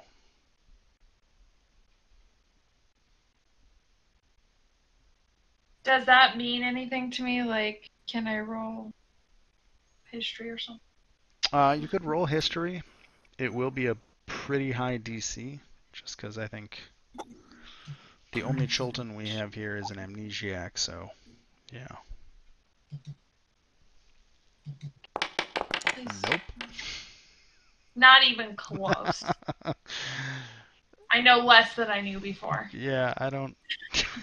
you Speaking of amnesia, you actually totally think this refers to something that happened somewhere in Icewind Dale, which seems very confusing to you. So there you go. Nope. You're pretty sure it's not Icewind Dale. You're pretty sure that maybe it has something to do with Jolt, but that's about what you get out of that. IR good memory. I mean, honestly, I don't think anybody here would know anything about this. None of you are from Jolt, so like, without a natural 20, it's not gonna happen. I could have gotten it though, so it was worth checking. Hey, on a nat 20, you always get something, right? Even though skill crits aren't a thing. I was gonna say, Yeah. skill crit's not a thing. That's what I was gonna say too. I thought you said it wasn't a thing. You know what? I may change my mind. I may go back and forth. It depends on how many beers I've had. Okay, so leave me alone. We'll send beers your way. I was just What do gonna you say, like? we're gonna get you drunk. I'm a cheaper date than I was in Vegas. Anyway. Well, I mean, you weren't terribly expensive. It was an open bar. Fair enough. You're drinking beer with friends in your Vegas the other day. So there's a door to the north and a door to the east. What would you like to do?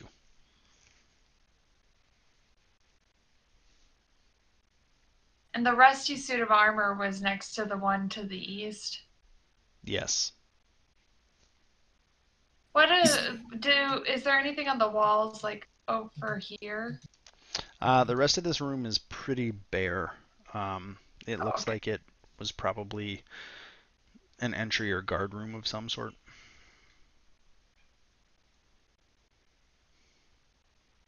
I don't know. I kind of think to go into the one where the suit of armor was next to.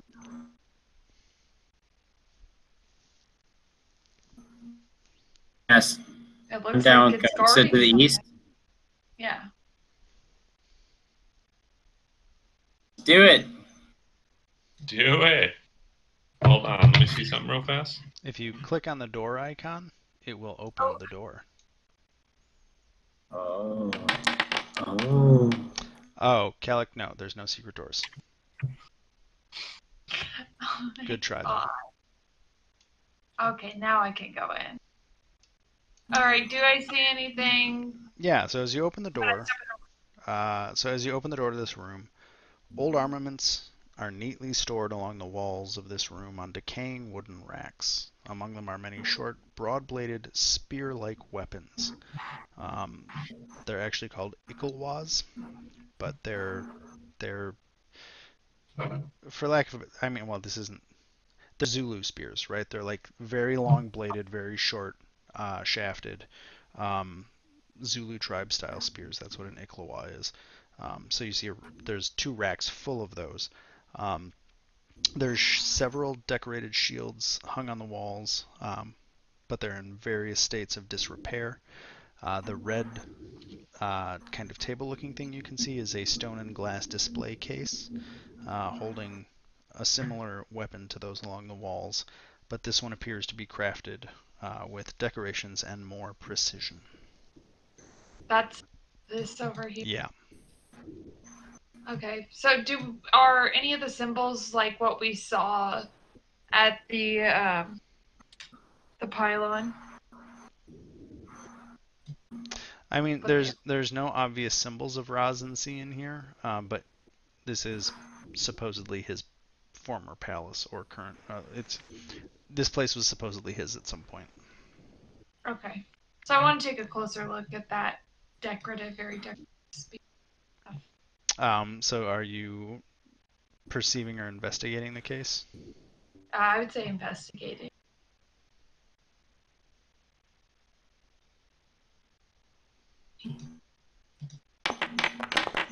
I'd like to do a check to see if there's any traps on it. So I think that's perception, isn't it? Yeah. So for investigation, you don't notice anything. Kellic, you definitely... you can't quite put your finger on what it is, but there's something off about that case.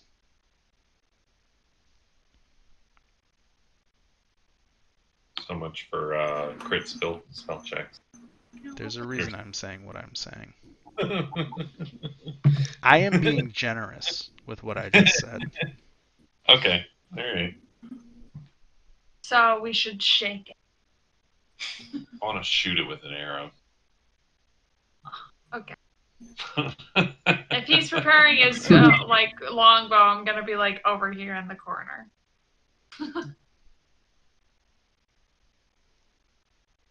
And then this is the racks of stuff that you're Yeah, talking those are about. the normal looking spears. And there's really like the rest of the room. There's chests and shelves and tables, but it looks like a guard room or like an armory, right? There's nothing Okay. particularly interesting about anything else in the room. Is there like a notebook or anything like that? Maybe like. I know the image shows a notebook on the table, but there's as we'll say as you reach for the ledger that you see on the table, as you reach to look at it and investigate it, it just crumbles. Oh, okay. There was nothing there. They just drew it there because some map maker got excited. Oh, look at it. So, while they're doing that, can I open this door? You certainly can. Or you can go to the door and attempt to open it. Yeah. With my vast skills in Arcana, can I check to see if I can tell if there's magic in that case? Oh. So really, to find magic, you need a detect magic spell. Arcana helps you understand magic that you know is there. If you don't know there's magic there, you need detect magic to figure it out. Does that make sense? I guess so. Look, I already gave you a warning because of your fucking 26, okay?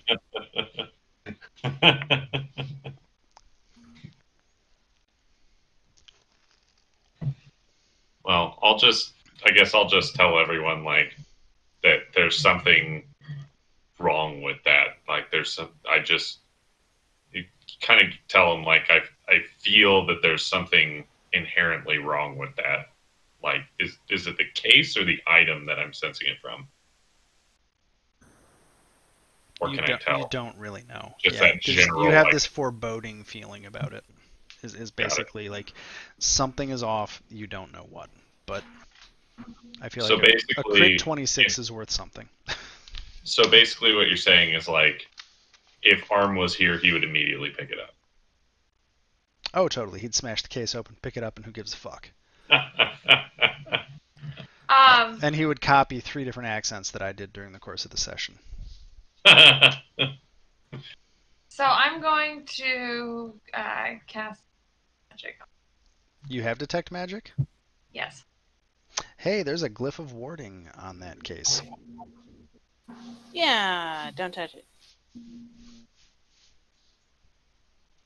But that means something is inside. Teresa's suddenly interested. I was like, Oh, did she yes. come into the room? Yeah. She can just smell magic. It's okay. Very much so. Let me just look up glyph of warding real quick. It's nearly invisible. Oh, you know what? I'm a dumbass. So for future reference, so you guys can call me on this, a glyph of warding is detectable by an investigation check. Oh, well, I mean, my investigation sucked. Yeah, I'm just for future reference, so that you guys can keep me straight. That's cool. That's really the only thing that matters. But yeah, so there's a glyph of warding.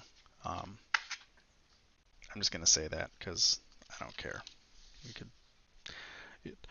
There's abjuration magic.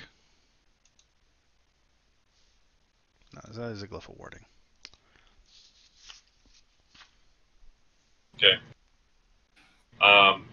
If I look around the rest of the room, are there any nice bows or arrows? It's really just the spear, the Ikloaz. Okay. So is that the only magic? Because for detect magic, it's anything within 30 feet and it can go through a foot of stone and all that. So is there any other magic going on? So in my within area? that range. Yeah, you guys light up like a goddamn Christmas tree at this point. Ring ding ding ding ding ding ding ding. So there's definitely a kind of generic magic aura around the Ikalwa, and then the glyph, and then the rest of the magic items on Teresa, I think, and well, Kellic left, so yeah. Well, he's still in it. Yeah, but you can't see It him. doesn't matter. It doesn't matter. Yeah. Do you really want to detect magic on all of Kellic's magic items? You can if you want, I guess. I'll leave that to you guys. I am gonna pause real quick because I have to go to the bathroom. Ew. Yeah, I know, right? But the DM needs a break, so I'm gonna pause it for a second, and we will come back as soon as I am ready to go.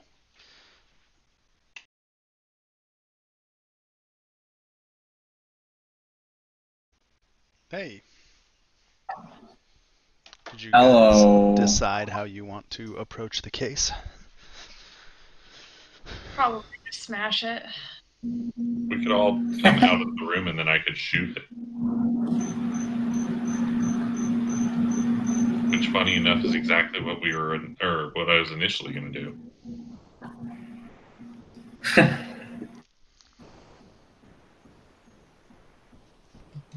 What do you want to do?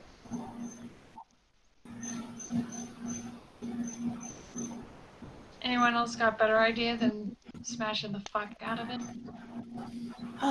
What we probably can do. Does anyone have a long pole?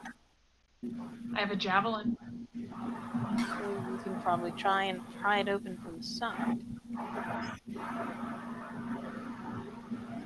How sturdy of a case does this look to be? It does not appear to have a lock on it.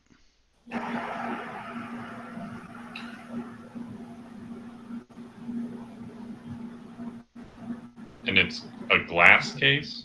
It's a glass case with a hinge top, so like a wood display case where the top just hinges open.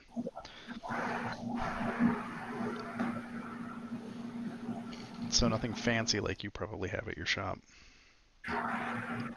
So it's unlocked. So I have a question then. Can I use how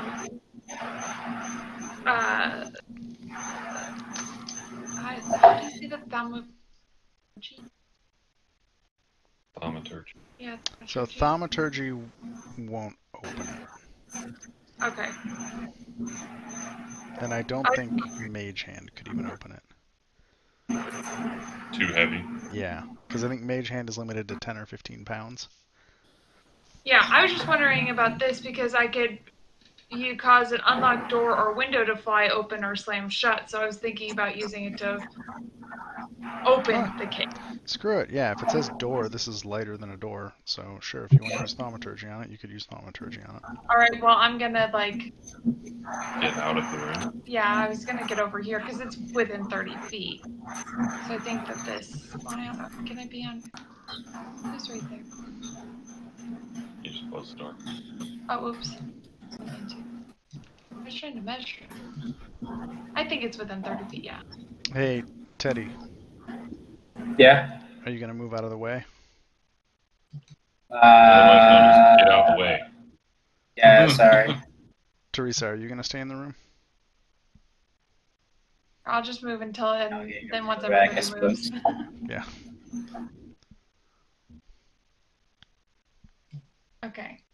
I'm gonna be right here on the edge of the room. Teresa, can you move one more?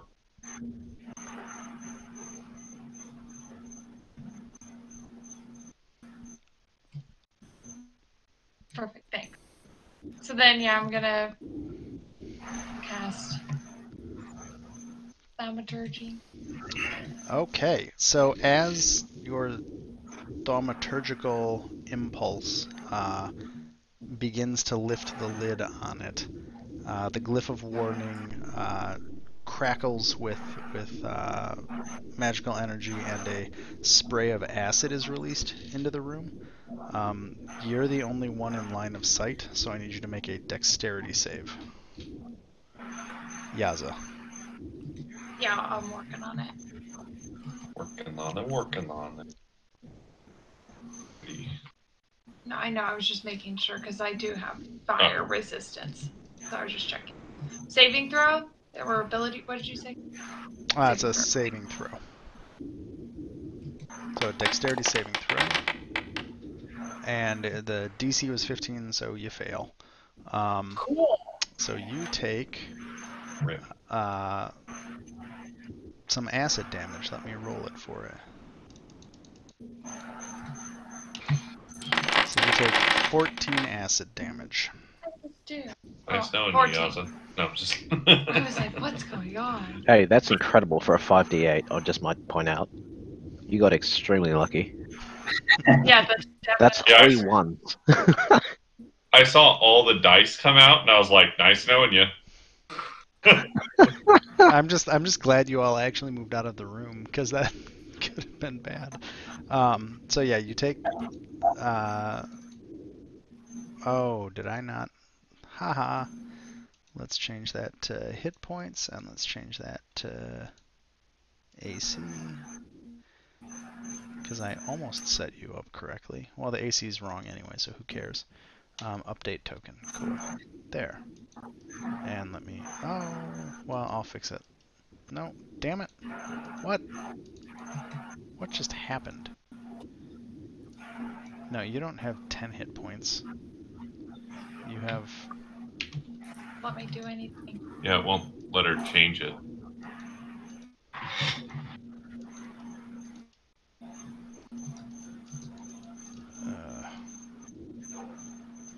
There we go. This is what happens when I... That's weird. 32. Okay, cool. You have 32 hit points. Yay. Sorry for the blood splatter. But the case is open, and there's a very ornate Ikloa in there. I guess I'll just walk in and grab it. Yeah, I'm gonna go into. Yeah, Kellic will just walk right up to the case and delicately pull it out. So you have a Ikloa that you know has some sort of magical effect. Does anybody have Identify Magic? Or Identify? Let me see. I don't think so. No, I I don't. think I. It would be in your spell book. I think it's a level 1 spell. Yeah. I know I have don't. it. I only have Detect Magic. How do you spell Ikloa? You spell it Y-K-L-W-A-S. Or Ikloa. Sorry, that's the plural. I'll type it. Sounds like gibberish. That's how you spell it. That's actually a real word in Zulu, so, you know. They got one piece of cultural appropriation right in Tomb of Annihilation.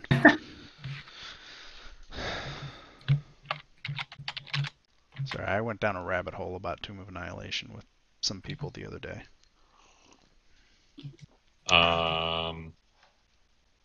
Is there any, like, damage or anything that I should put into it right now that I would...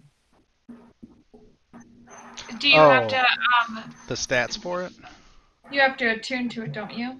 So you have to identify it to know what it is.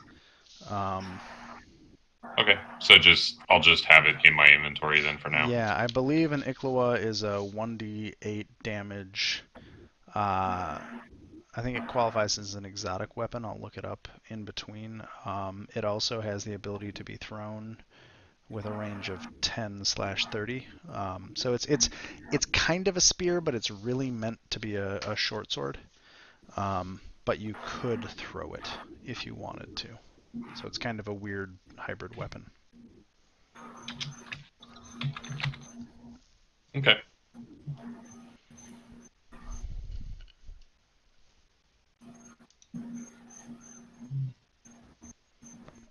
We'll just save that for now.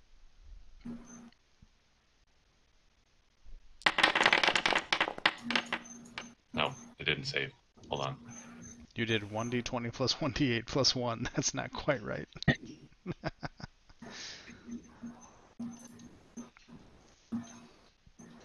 Let me see if my compendium has DDB items. DDB items, where are you?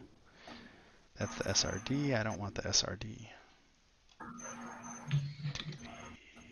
There it is. Ick. And it would be Ickloa. piercing damage, I'm assuming, right? Here, let me open your character sheet. I will give you... your inventory should now have an Ickloa in it. But it is... I'm going to edit it real quick and say unidentified in the title. There you go. You see that on your character sheet? There you go. Cool. Okay. And that should have, yeah, it's Yik-Ulwa is a simple melee weapon that is a traditional weapon of Chultan warriors. It consists of a 3-foot shaft with a steel or stone blade up to 18 inches long. It deals 1d8 piercing damage, although it has thrown weapon property. It's not well balanced, so it has a range of 10-30. Sounds like a plan. Cool.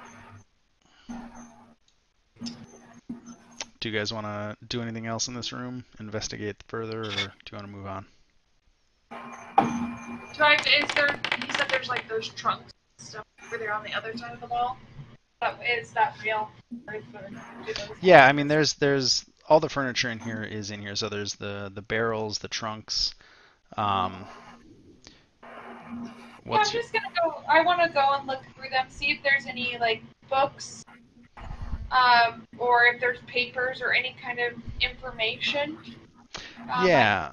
So the trunks are full of basically moldering clothing, like basically tunics and other clothing that has obviously been here for a long time and molded.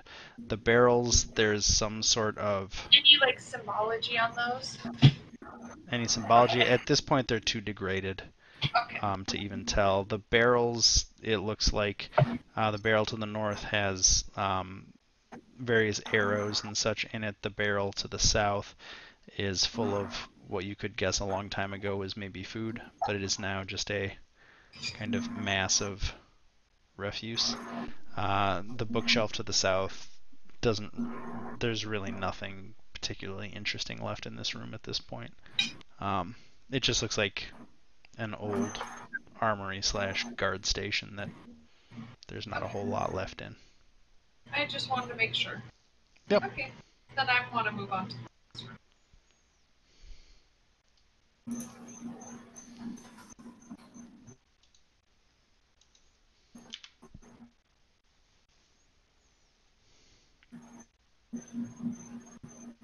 Are there any secret doors? There are no secret doors. Damn. How about secret tunnels?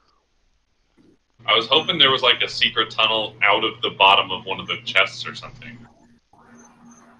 Turns out that Grim hates me. So. Yeah, pretty much. Don't worry, there will be opportunities for you to use your Dungeon Delver. Just not that room. Keep saying that. No. Yeah. I nominate the two tankier ones to go first. Alright, I'll go in and I'll just have my sword out. My shield. Cool. So as you enter this room, there's a long wooden table that looks like at one point it was a banquet table. Atop it are various boxes and planters full of various fungi and vine-like plants that coil around wooden stakes stabbed into the planters. The walls themselves are covered in moldy tapestries. You can barely make out on the tapestries. It kind of looks like it was men, maybe warriors eating food off of basically their tapestries of feasts. The room itself is actually dimly lit by the glow of phosphorescent fungi. And Teresa, you notice what appear to be some probably very small versions of that yellow musk creeper, but they are not mature and not really able to do anything.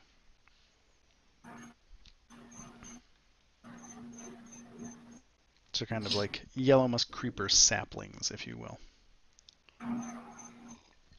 I kind of just want to Yeah, like. so I let them know, listen, these are the things that I found in the garden. So I suggest that you either burn them now or you leave them alone. I'm all up for just leaving them alone. I just kind of want to walk around like the whole table and come over here to the long way around the table. On my cameraman, there's a blood splatter. I don't really know why that's there. So if you're seeing a blood splatter, don't worry about it. Oh, okay. Well, I still just kind of want to like maybe, I don't know, perception, I guess, to just kind of look around the table just to see if there's anything else interesting other than what we see underneath the table or in the chair or something like that. Just kind of browsing around. There doesn't seem to be anything. Are any of you herbalists of any sort? No. Yeah, that's a big negatory.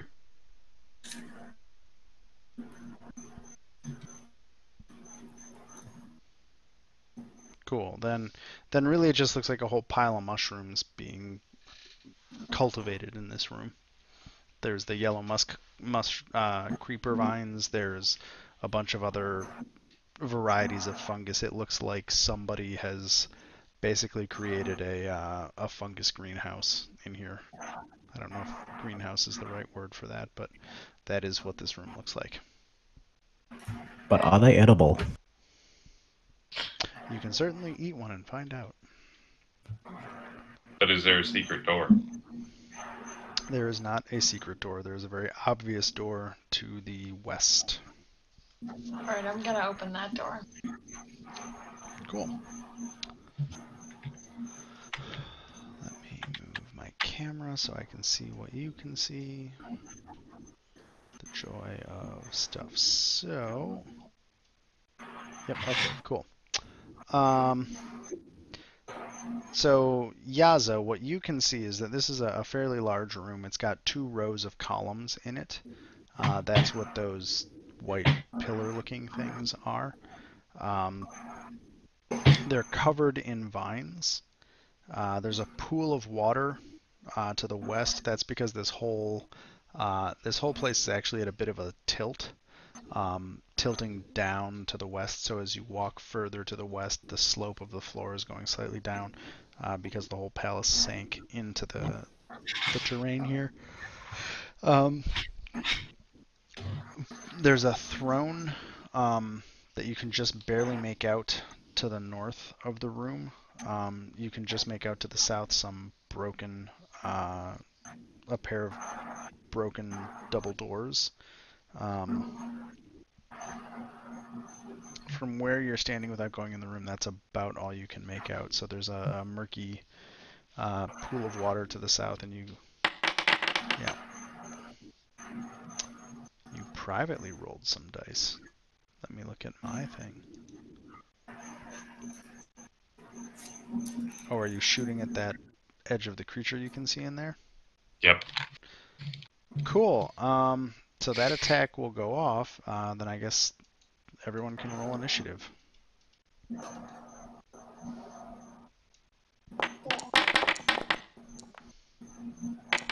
Woo! Let me make sure everybody's in combat, though. Whoops. Yep, I think everybody got in there. Cool. Not sure exactly what just happened. Why is the camera in combat? I don't want the camera in combat. I caught the camera flat too. That's mean. Yeah, I know. I'm a horrible That's person. me. Okay, so somehow I just lost everybody's initiative rolls. That's really annoying. So I got Teresa's, Yaza. Can I edit 20? What did you get? 16? Yeah. Oh, that's obnoxious. Pardon me while there you go. You get a 20. Wait. Yaza had a 16. Kellic had a 20. Let's try. There you go. That'll work. You know what I'm gonna do? I'm just gonna let everybody get above the enemy, and that'll work. That's okay. I'll. We just busting in the room like, surprise, motherfucker. There we go. Yep, I'll give it to you because this thing does not have a great initiative score. So I'll just let that happen. So cool, Kellic, you shoot that creature. To describe it, the creature you're shooting at looks like a massive pile of plant growth, kind of sitting in front of, as you guys are going to come into the room, there's a kind of a throne to the north. It has tendrils going down into the water and spreading all around it. And this room smells, Yaza, at least you can smell it, this room smells pretty bad. Like a combination of rot and fungus. So let's see here. What was your first attack, Kellic? It was... Because I'm going to give... 10 damage. Holy crap, there's so many rolls. So 10 damage on that first one, that definitely hit. Oh boy. Let's see here. But Plus another 9. Token, come on Token, just show me your HP. I thought I set my game up right, but I set it up half right. But it turns out I didn't. But it turns out I thought I was prepped, but I wasn't. I'm just trying to set something up on my end for HP, so it makes my life easier. Well, whatever, the HP is at the bottom. So you do, your arrow does about 5 damage. It does about half damage. The second attack you did... Well, that's all one attack. I'm gonna say you get one shot off for that first one. Like when you just shot at it through the doorway, that was your surprise. Okay. Then we go into combat. Make sense? Okay. Sure. So I'm going to hit begin combat, and now it is your turn to go again. Okay, well. It's Hunter's Mark still, so. Cool. I am shocked. 17 will hit, does 2 damage on the initial attack, 1 damage, so a total of 3 plus 2 is 5 damage to that creature. Second attack does 5 damage, plus 2. And your final attack does 10, 5, 8 damage total. So you've piled a bunch of arrows into this shambling mass of vegetation, basically. Do you want to move? And out of curiosity, does this look relatively familiar to the thing that engulfed Sebastian before? No. This looks like a weird mass of fungus and vines that was kind of a tree that looked like a person. Okay. Then I'm good. Cool. Let me end my turn. Well, there you go. It is Teresa's turn. In character, Teresa, you just know that Kellic fired a bunch of arrows into the room in front of you. Okay, alright, so she's gonna come over here to see what the fuck's happening. Oh, shit, there's some big ass thing over there. Alright, and she's going to start casting and blasting. Don't mind the cameraman in the doorway. I'm just trying to make it so that the video recording can see everything. I'm going to cast Scorching Ray.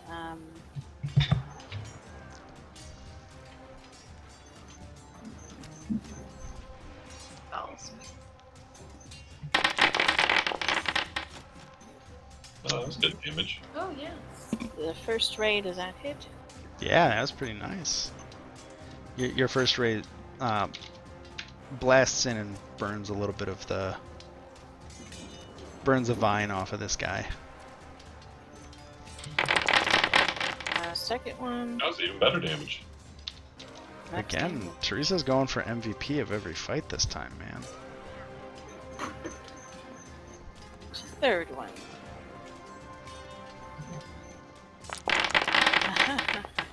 Holy Damn. shit.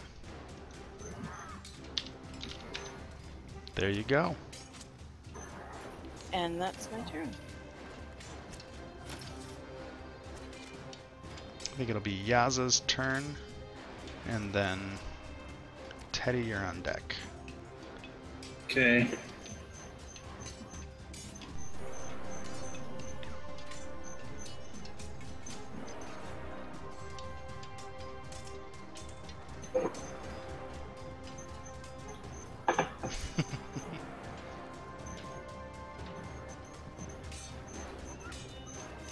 You there, Yaza? Oh yeah, sorry, I'm here. Can you hear me? Yeah. Oh, sorry. So, I am going to. Yeah, I was just trying to determine what to do. Okay, so I am going to use.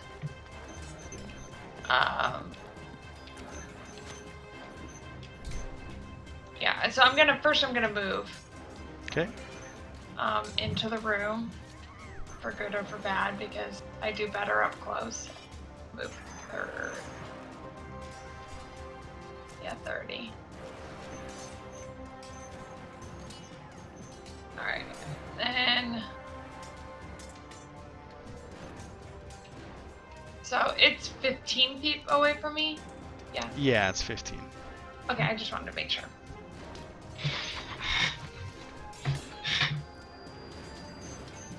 She's a paladin, she doesn't have fireball.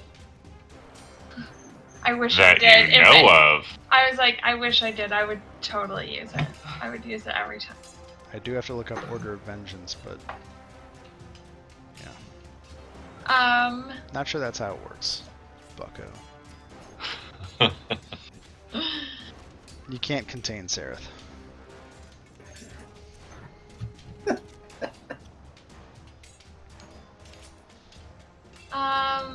Yeah, I guess I'm just gonna throw my javelin. I think that's the best I got with, like, at this range, because I don't think I can move anymore. I think I moved my 30 feet. Yeah. So yeah, I'm just gonna throw my javelin. Oh, well, yeah, I was saying about if I had, like, a bonus action to help with it. Sorry, I'm learning my new character. So, looking at your spell list... Yeah, Sereth shouted out that you have lay on hands to heal yourself. If you wanted to go aggro, you could probably bonus action Misty Step and then attack. The trade-off is that you're then right on top of it. Right by myself. That's why I was trying to look at maybe like a bonus action to like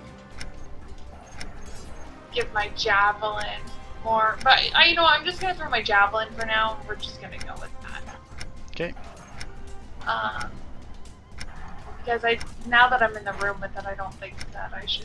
I mean, I guess I should heal, but I was gonna kind of try to attack it before I try to heal. Anyway, I think that's an action. So javelin would be your action, yeah.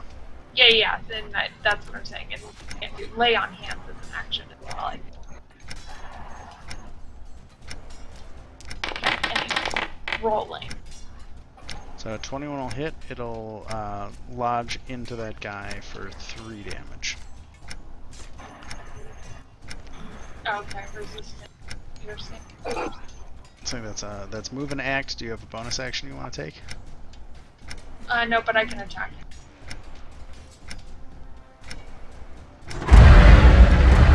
Another javelin. That'll hit for 2.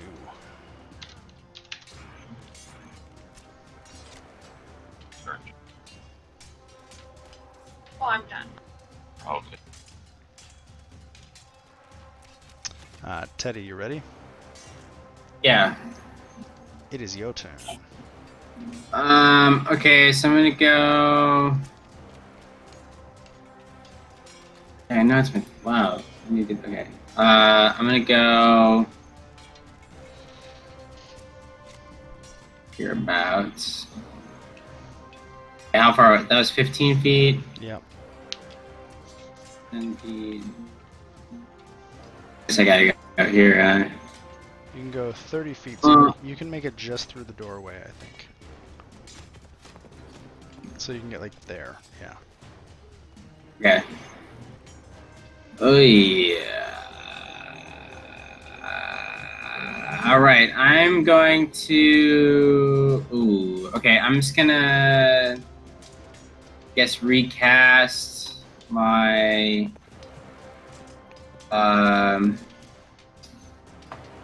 The weapon.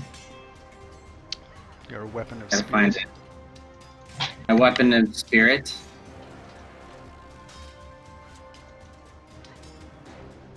Cool. Where do you want to put it? Just ping the map and I I'm can. gonna put it. Yeah, sorry. Let's see. What is this? Oh, I can do that. I'll put it right here. You're right anywhere, right in front of the corpse. Yeah, yeah.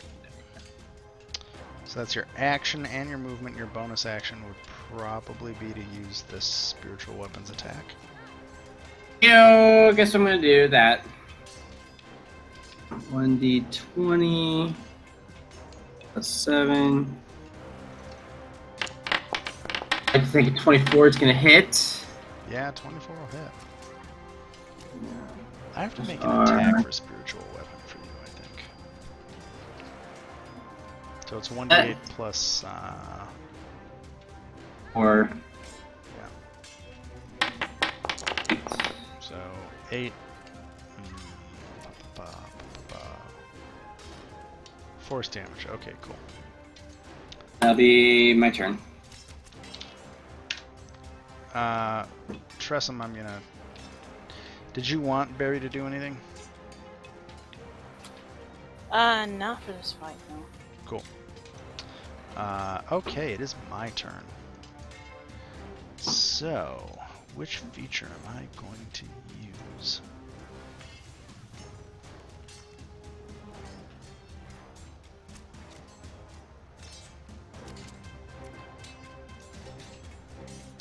So it is going to move 1, 2.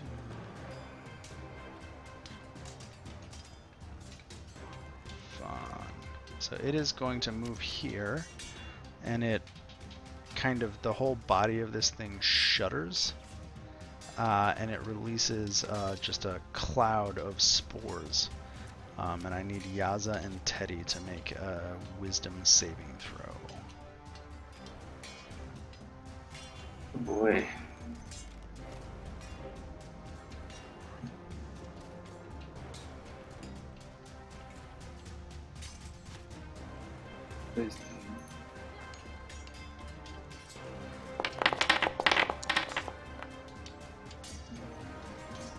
So Teddy has passed.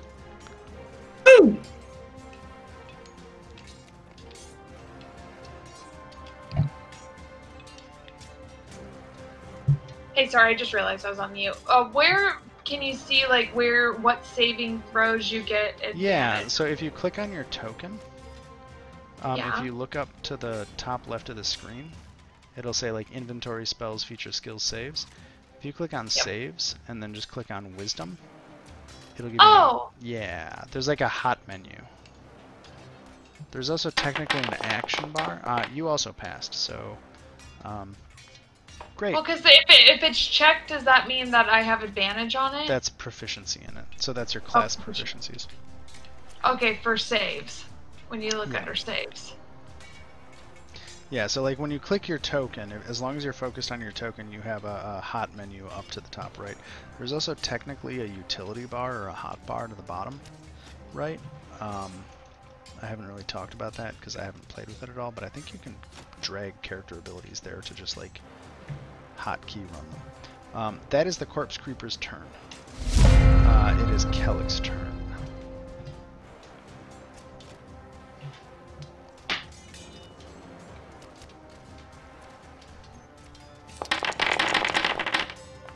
Wow. So 4 plus 7 is 11, 5 damage on the physical attack.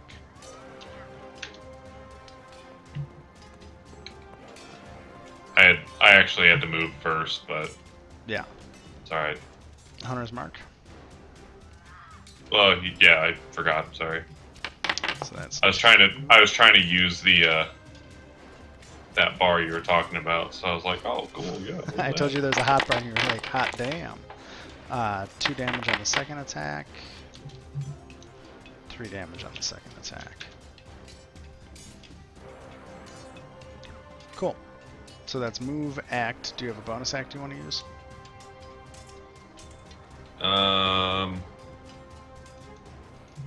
No. Cool. I'm gonna say no. It is Yaza's turn.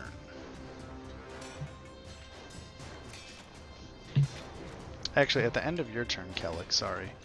As your turn prepares, Yaza, you hear this weird, sickly crunching sound from the creature. I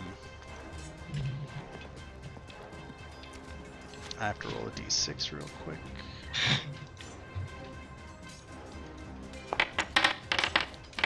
Cool. And then I have to roll this. So yeah, you hear this weird crunching, slurping sound from the creature.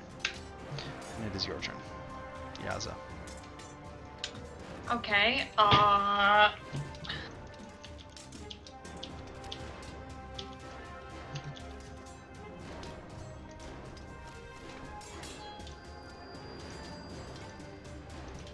Alright, I'm gonna... Is anybody else... No, they don't think there's... Oh, well, they're... Teddy and Kellick are there, right? Yep, they can see you easily. Okay. I was thinking about... never mind, I'm not gonna do that.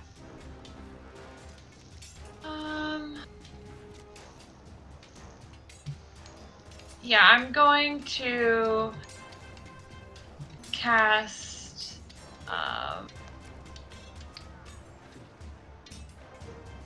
branding smite, because how far I'm 15 feet away from it still, right? And this is a Teddy's spiritual weapon right there? Yeah. Okay.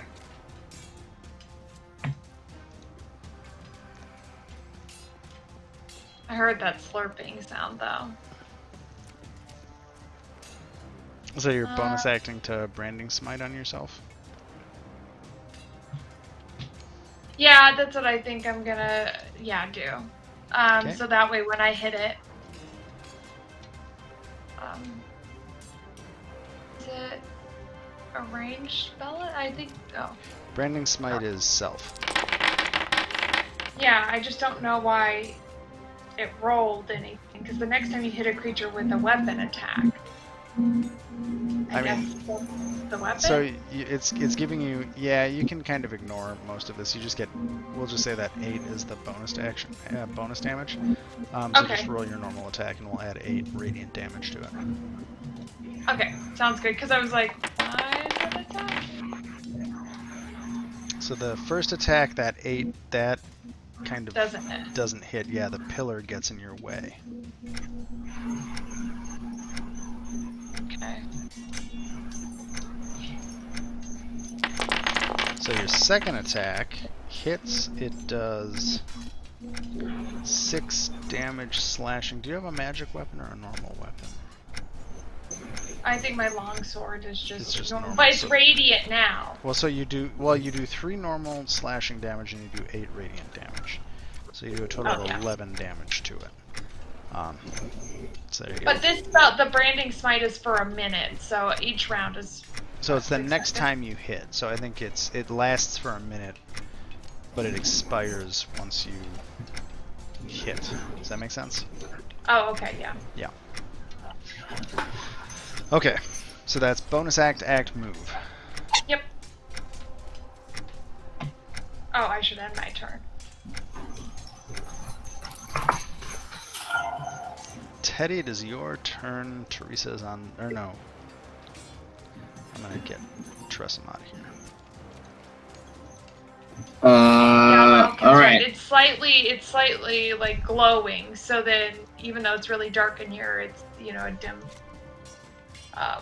There light. you go. I added a glow. Oh, okay. Go here. I'm gonna cast Cure Wounds on Yaza. So Wait, did I get a turn? Did you get skipped? I don't think Teresa I think went. so. Yeah, we'll do you next, Teresa, okay? Okay. I don't know how that happened, but Did you click end turn on mine, Grim? I don't know, probably.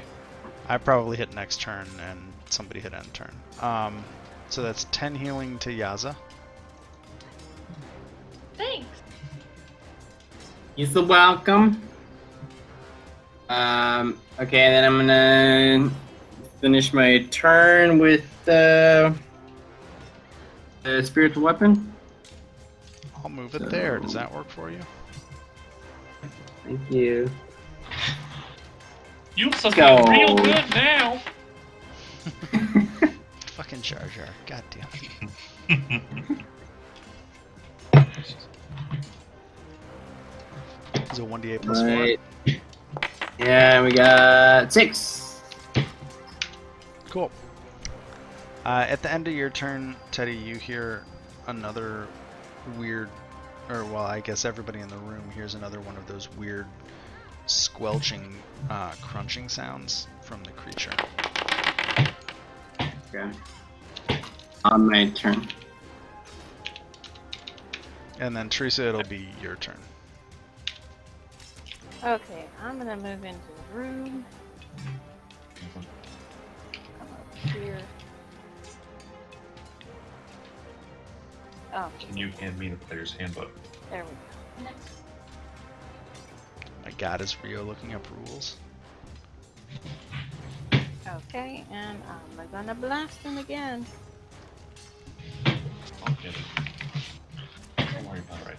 It's fine.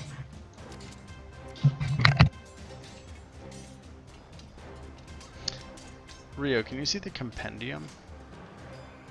Can I see what? In the game, can you see the compendium? It's the little like book with an @ symbol on it on the right side of the screen. A 10 will hit for 3 fire damage. Yes. So if you open that, anything that says DDB and then the thing, it actually has the rules for it in there. And the 10 will hit again for 7 damage.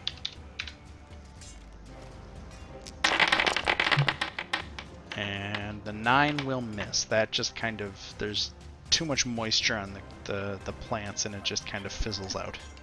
Why am I rolling low all of a sudden? Too moist. Okay, I'm gonna use the rest of my movement to step back a bit. Okay.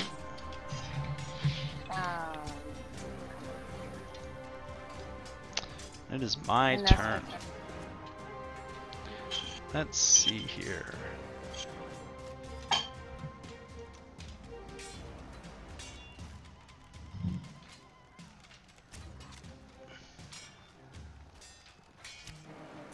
Oh, cool.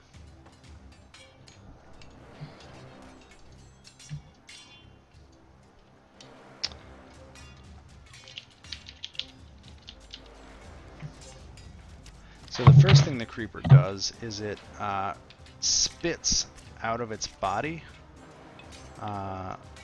It kind of regurgitates out one of these yellow musk zombies. And then it will attack. Let's see, it's going to attack Yaza with the tentacles that are coming out of it. It gets 2 tentacle attacks. No. Oh, Jesus. Wow. And it's an M20. Jesus Christ. Really? That's the first one. For 16. Oh! 30 damage. Oh, that's it? Oh, You cool. say big doo-doo now. And then the second attack. So I was like, I almost put Shield of Faith on, but that wouldn't have even mattered. Yeah. No, I can't make another new character every week! So the second one does not hit. Thank So. Christ. But you still took like fucking 30 damage. Yeah. No, so. That was I was at 42. That was amazing. I got a. What did I get on that? I got a Oh. 7, a 7, and a 2. That's. Whew. Oof. Okay. That was fun. For me, it's Kellick's turn. Oh, it was just rolling concentration because that last spell that I had used was concentration. Yeah, that's I'd fine. already used it, yeah. I would have, yeah, obviously used it as well as drop concentration anyway.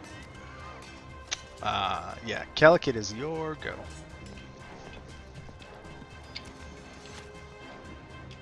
I'm reading something real quick. Okay. Are you realizing you have multiple spells that you have never selected from your character? Yes. I'm realizing that I can add more spells than what I had on my spell list. Yes. Yep.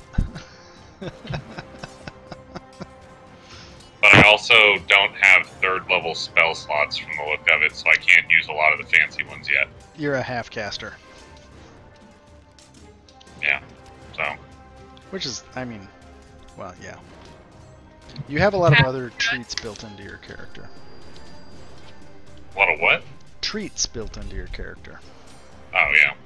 You can fly, you have blind, or you have crazy vision. You get 3 attacks the first round. Whenever we can find you a magic weapon, you'll be way more annoying. Yeah. Okay, well, I was gonna try and use one of the fancy arrows, but none of the fancy arrows that would actually work on this guy, I think I can actually use yet, so... Well, yeah. some arrows, right? What? Don't you have a +1 arrow or 2? Yeah, I have 1 +1 arrow, so I was gonna use that, but, like, I was thinking, like, fire arrows or lightning arrows or something like that, but I can't use those yet. To be a little metagamey, the main problem you have is that you've hit the point of the game where you run into a lot of stuff that is immune, or not immune, but resistant to non-magical damage. Yep. What? No way! Your statement. Okay, so the 13 hits for 2 plus 4 is 6. The 26 will hit for 3 plus 2 is 5.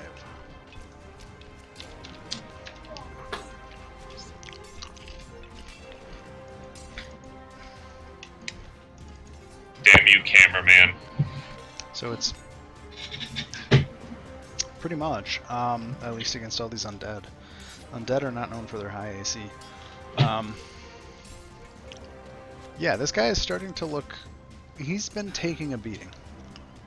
Not the healthiest looking of guys. Or rotten fungal tree growth massive behemoths. It is Teresa's turn. Okay.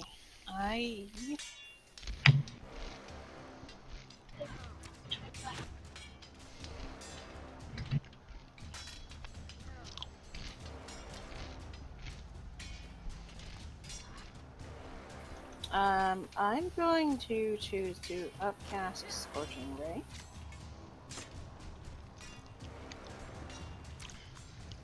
So that's 4. That's 4 rays here, so using a 3rd level slot for that.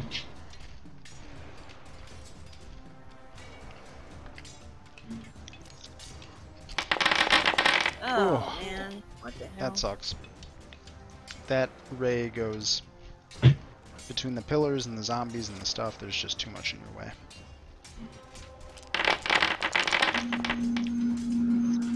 The 14 will hit. So you get 4 rays out of this one? Yes. So 7 plus 5 is 12. And the last ray is...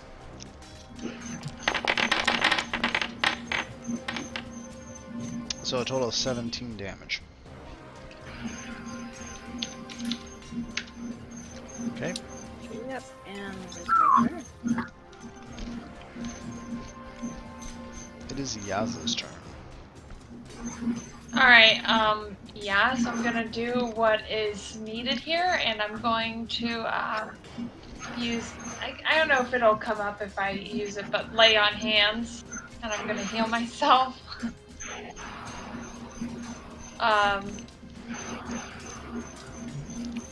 Yeah, I'm gonna heal myself for, probably, yeah, I'll just do, I guess I'll do like 20, I don't know, 22 or something like that. Just not everything I have, but I mean. Sure. How does lay on hands work? So she has a pool of 30 points right now. And as an action, she can spend however many of those she wants to heal herself. Gotcha. Or Or somebody other she can people. touch. Yeah. Yeah, but yeah, I got a lot of damage, so I was like, ugh. If she layeth Right. her hands uponst something. So I'm gonna just say you have 8 left in your character sheet. Oh, that's what I put in. Oh, sorry. Can you not see it? Oh. I might be looking at a different screen because there's like, oh yeah, there's like the attribute screen too. Sorry. I have a bunch of different things open, so I was just like, I'm gonna hit this button. I didn't know if like how that works, if I can put it in there or something, but I didn't know. As long as we kind of sort of keep track, I'm cool with it. Okay. Like I'm not gonna try to be a jerk about it. Just as long as we're trying to keep track of it in some way. That's what I hope. Oh for. no, I meant like so we could all see like what I did. You know, Yeah. I didn't know if there was a way to see it, but yeah, I put it in there. It's So one of now those I- things where like I kind of always struggle with how much do I want to say is like you have to keep track of versus how much do I automate. Because I feel like the more I try to automate, the more it will open up the challenge of breaking the game for us. Because of the platform. Oh, yeah. But anyway, so No, that's I marked it 8 and Yeah. then I healed myself for 22. No, I don't mind that. I was just trying to see if I could Yeah. put it in the chat so that way everybody could see what it does. But anyway, Oh, it doesn't I'm- matter. I'm not super worried. If that's okay with you. Nope, that's fine. And I think that's my whole action. I mean, I think I'm gonna just stay here because I still want to be able to attack. I mean, is there a place that I could get, like, could I get to the other side of it and can I flank with the spiritual weapon? Sure. No, go there. Or do that too. Pick one. Wait. Yeah, well, I was gonna just do that, but then that's my whole turn. So I think. Do you want me to give you a piece of advice? Yeah. Go here. Oh, because it's so large that, like, would that still count as flanking? Yeah. Okay, making sure. Or like what here? Because then you're not like. Then the zombie has to move to attack you. Right. Like and anyway. Just to try. And I was just thinking like normal things. Like I was Sorry. Since it's I so did long- design this expecting Sebastian to come in and just divine smite the fuck out of it. So, you know. Yeah. Well, now that I healed myself, it's fucking gonna go down. So that was That was it. Move act. Did you have a bonus act you wanted to do?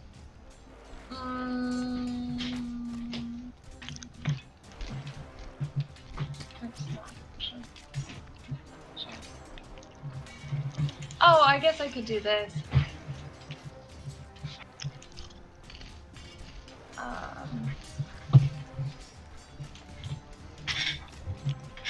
Do you like that regen, Laokin?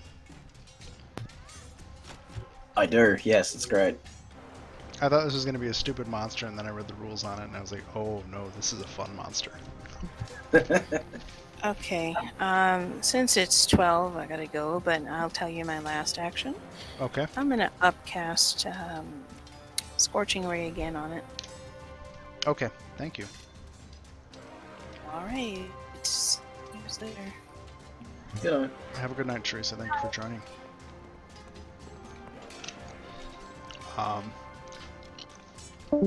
Vow of Enmity. So that's just, yeah, for the next minute. Okay, Yeah. cool. So it just gives you advantage on attacks. Cool. Yep. So the Yellow Musk is going to move forward and attack Teddy. Whoa. Damn! Take 9 damage, son. Ah, I mean, to be fair, that was a really weak ass crit.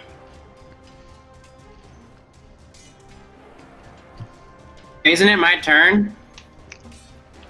No, it's the zombie's Come in. turn. Yeah, because Alright. it's The some of zombie the that zombies. just got created, yeah. It got created last round. I didn't even Where give it an Where you attack. been, bro? Huh? I said, where you been, bro? I'm just happy I'm The getting to, like, zombie. what? Oh, never mind. Never mind. Now it is your turn. Okay. Well, now this damn. Don't want to do that. Okay, I'm gonna throw out Sanctuary towards Yaza.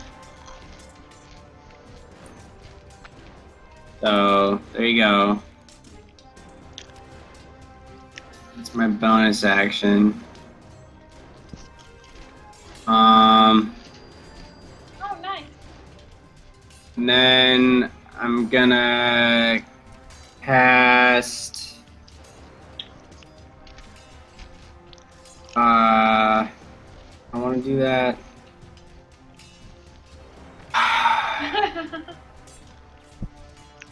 Is that concentration or no? No. Sanctuary?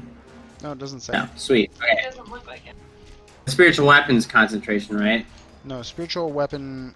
Well, I know spiritual not. weapon is your bonus action, so you just cast Sanctuary as a bonus action. So you have an action and movement. Right. Alright. So I'm also gonna cast my Spirit Guardians. He did it! And basically anyone I can see is all good. Nobody else is affected with the exception of the zombie and the green monster, whatever it's called. So this will be my 15-foot radius. And that will be my turn. Oh, look at pretty. I know, right? It's almost like there's spell effects in this game. I don't believe it. Me either. I've never seen such a. Okay, so the Corpse Creeper starts its turn within the field of Spirit Guardian, so it takes, let's see here. I know, right? I spent all my money on this. It makes a Wisdom saving throw. Okay. Yeah. Just let me figure out how to, Move tap speed, and it makes a Wisdom saving throw, and if it loses, it takes necrotic damage. Or radiant damage. Oh shit, did I just pass? Get out of here! Good God. This is amazing. Okay. Yes, Laoken did grant us the boon of all of 5th edition being linked to our campaign. Okay, well, the good news for me is get fucked, Teddy. The Corpse Creeper is going to make its first attack at the Paladin, which she's under Sanctuary, right? You could probably just Yeah. share it. We did share it. Yeah, he bought it and then we shared it. So I need to make another Wisdom saving throw. God Jesus damn it, Christ. Griff. Whoa. Ow. So can I just say, like, I'm... Jesus Christ. Okay. Nope,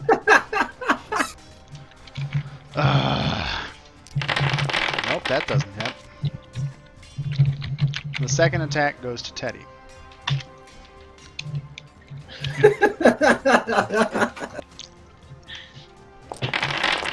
There you go. Take 12 damage, Teddy.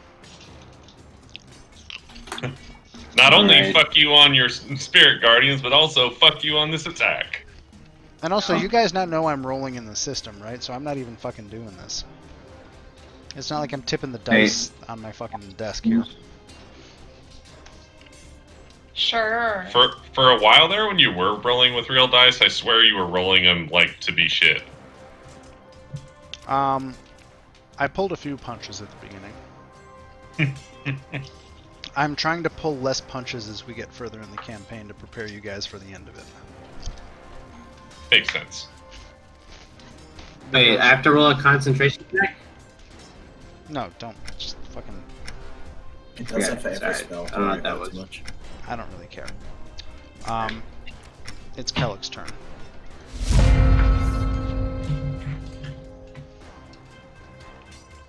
Alright, well... I'm gonna shoot my +1 arrow. That was a good one to shoot it on. Yeah. That does 11 damage plus 1. 12 damage. +1.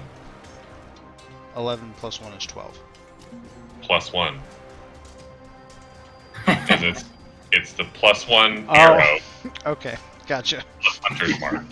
So Sorry. I was like, no, plus another 1, goddammit. I thought you meant the other one. Okay. 5 plus 3 is 8. That's all. Cool. So Teresa wanted to upcast Scorching Ray. As soon as I can open Teresa. Come on, Teresa. How is this monster looking, by the way? Yeah. It's looking pretty rough, but it's also a giant pile of plants, so it's hard to tell. It looks like a giant pile of plants is what you're telling me. Yeah, pretty much. So let's see, she gets 4 Scorching Ray shots. So let's just... Yeah, because she wanted to upcast it to 3rd level. There's 1. Why are you asking me so many times? I don't care. No, Jesus Christ. That's really obnoxious. Okay, I need to figure out how to fix this. Welcome to spellcasting, my friend.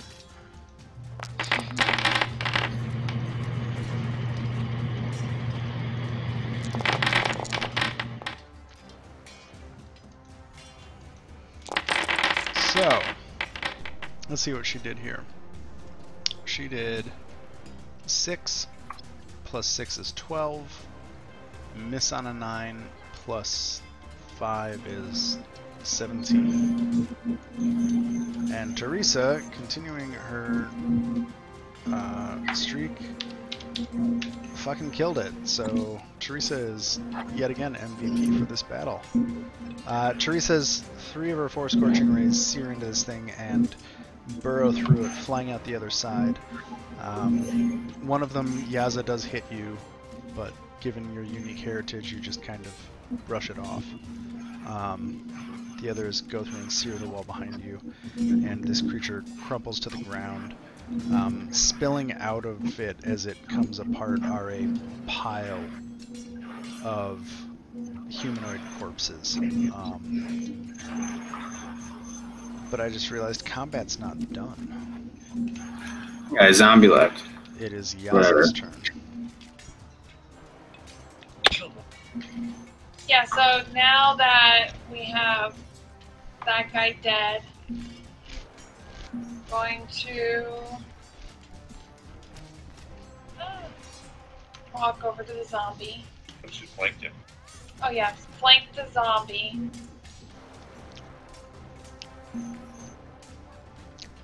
And yeah, because now I don't think. I think that last one that I casted, since it was on the other guy, the vow of Yeah, until it's Vow of zero. Enmity.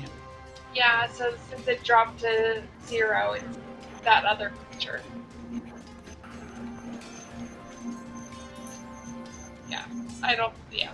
Well, you'll get advantage for flanking no matter what, so that the Vow of Enmity unfortunately is burned, but you still get advantage because you're flanking. Right. No, I was just making sure on that. I was like, oh yeah. I was like, why did I do that? So 12 will hit for 5 damage. Alright. And 14 will hit for 6 damage.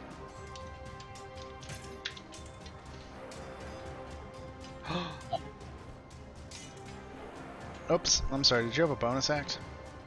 No. Okay, the zombie gets to go. Teddy, it's going to, well, no, let's see, the last person that hit it is the paladin, so it's going to attack the paladin.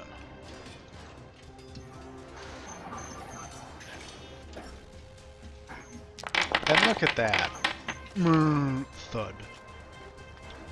Good turn, zombie, good turn. Teddy, it's your turn. Oh, okay, I'm gonna take my mace. Oh shit, hold up.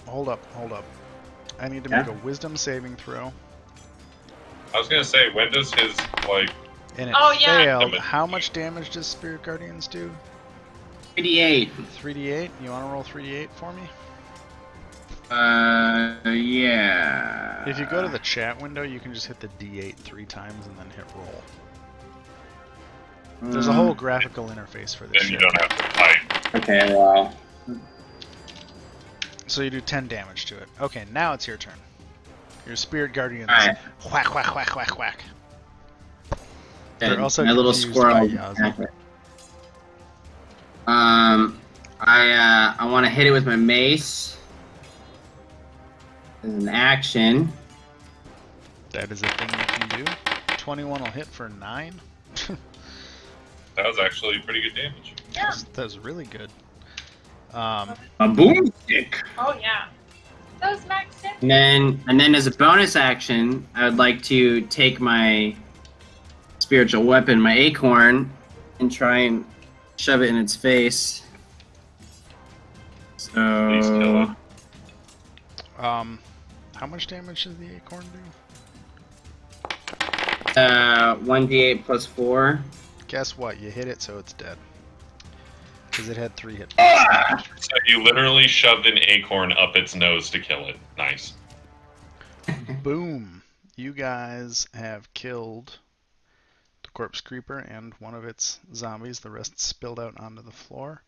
I'm gonna go over to Teddy and use my my 8 points of lay on hands on Teddy. I'll take it gladly, thank you. You're mildly confused because this tiefling with very evil-looking symbols comes over and lays hands on you. But it feels good, man. It feels good, man. I feel marginally better. I'm gonna drop Spirit Guardians just because, as fun as that is, I'm gonna have epilepsy soon. So I'll give you guys the description of this room and then I'm gonna call it for the night. But here's the description. So there's the room contains these 4 columns. I already described the pool of water and the pile of rubble to the west. No, Jesus Christ, I'm not that mean.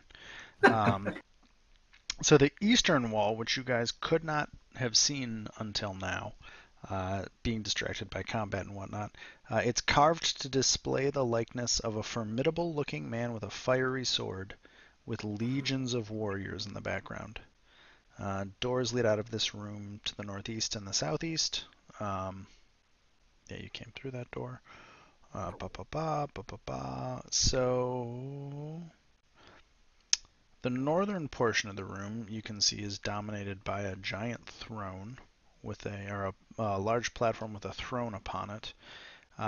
In the seat of that throne, blue stones have been laid into the back of it to form a large triangle. So basically that chair has a large blue triangle pointing down. And then there's a door in the wall behind it. And the other description, you just killed that thing.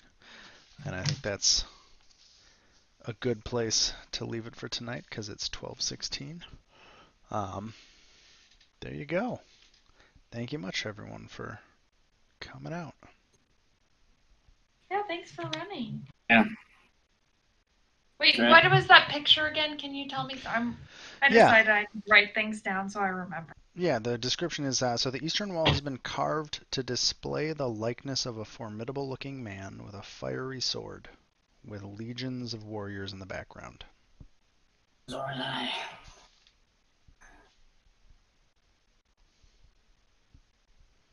And I'm going to end it here.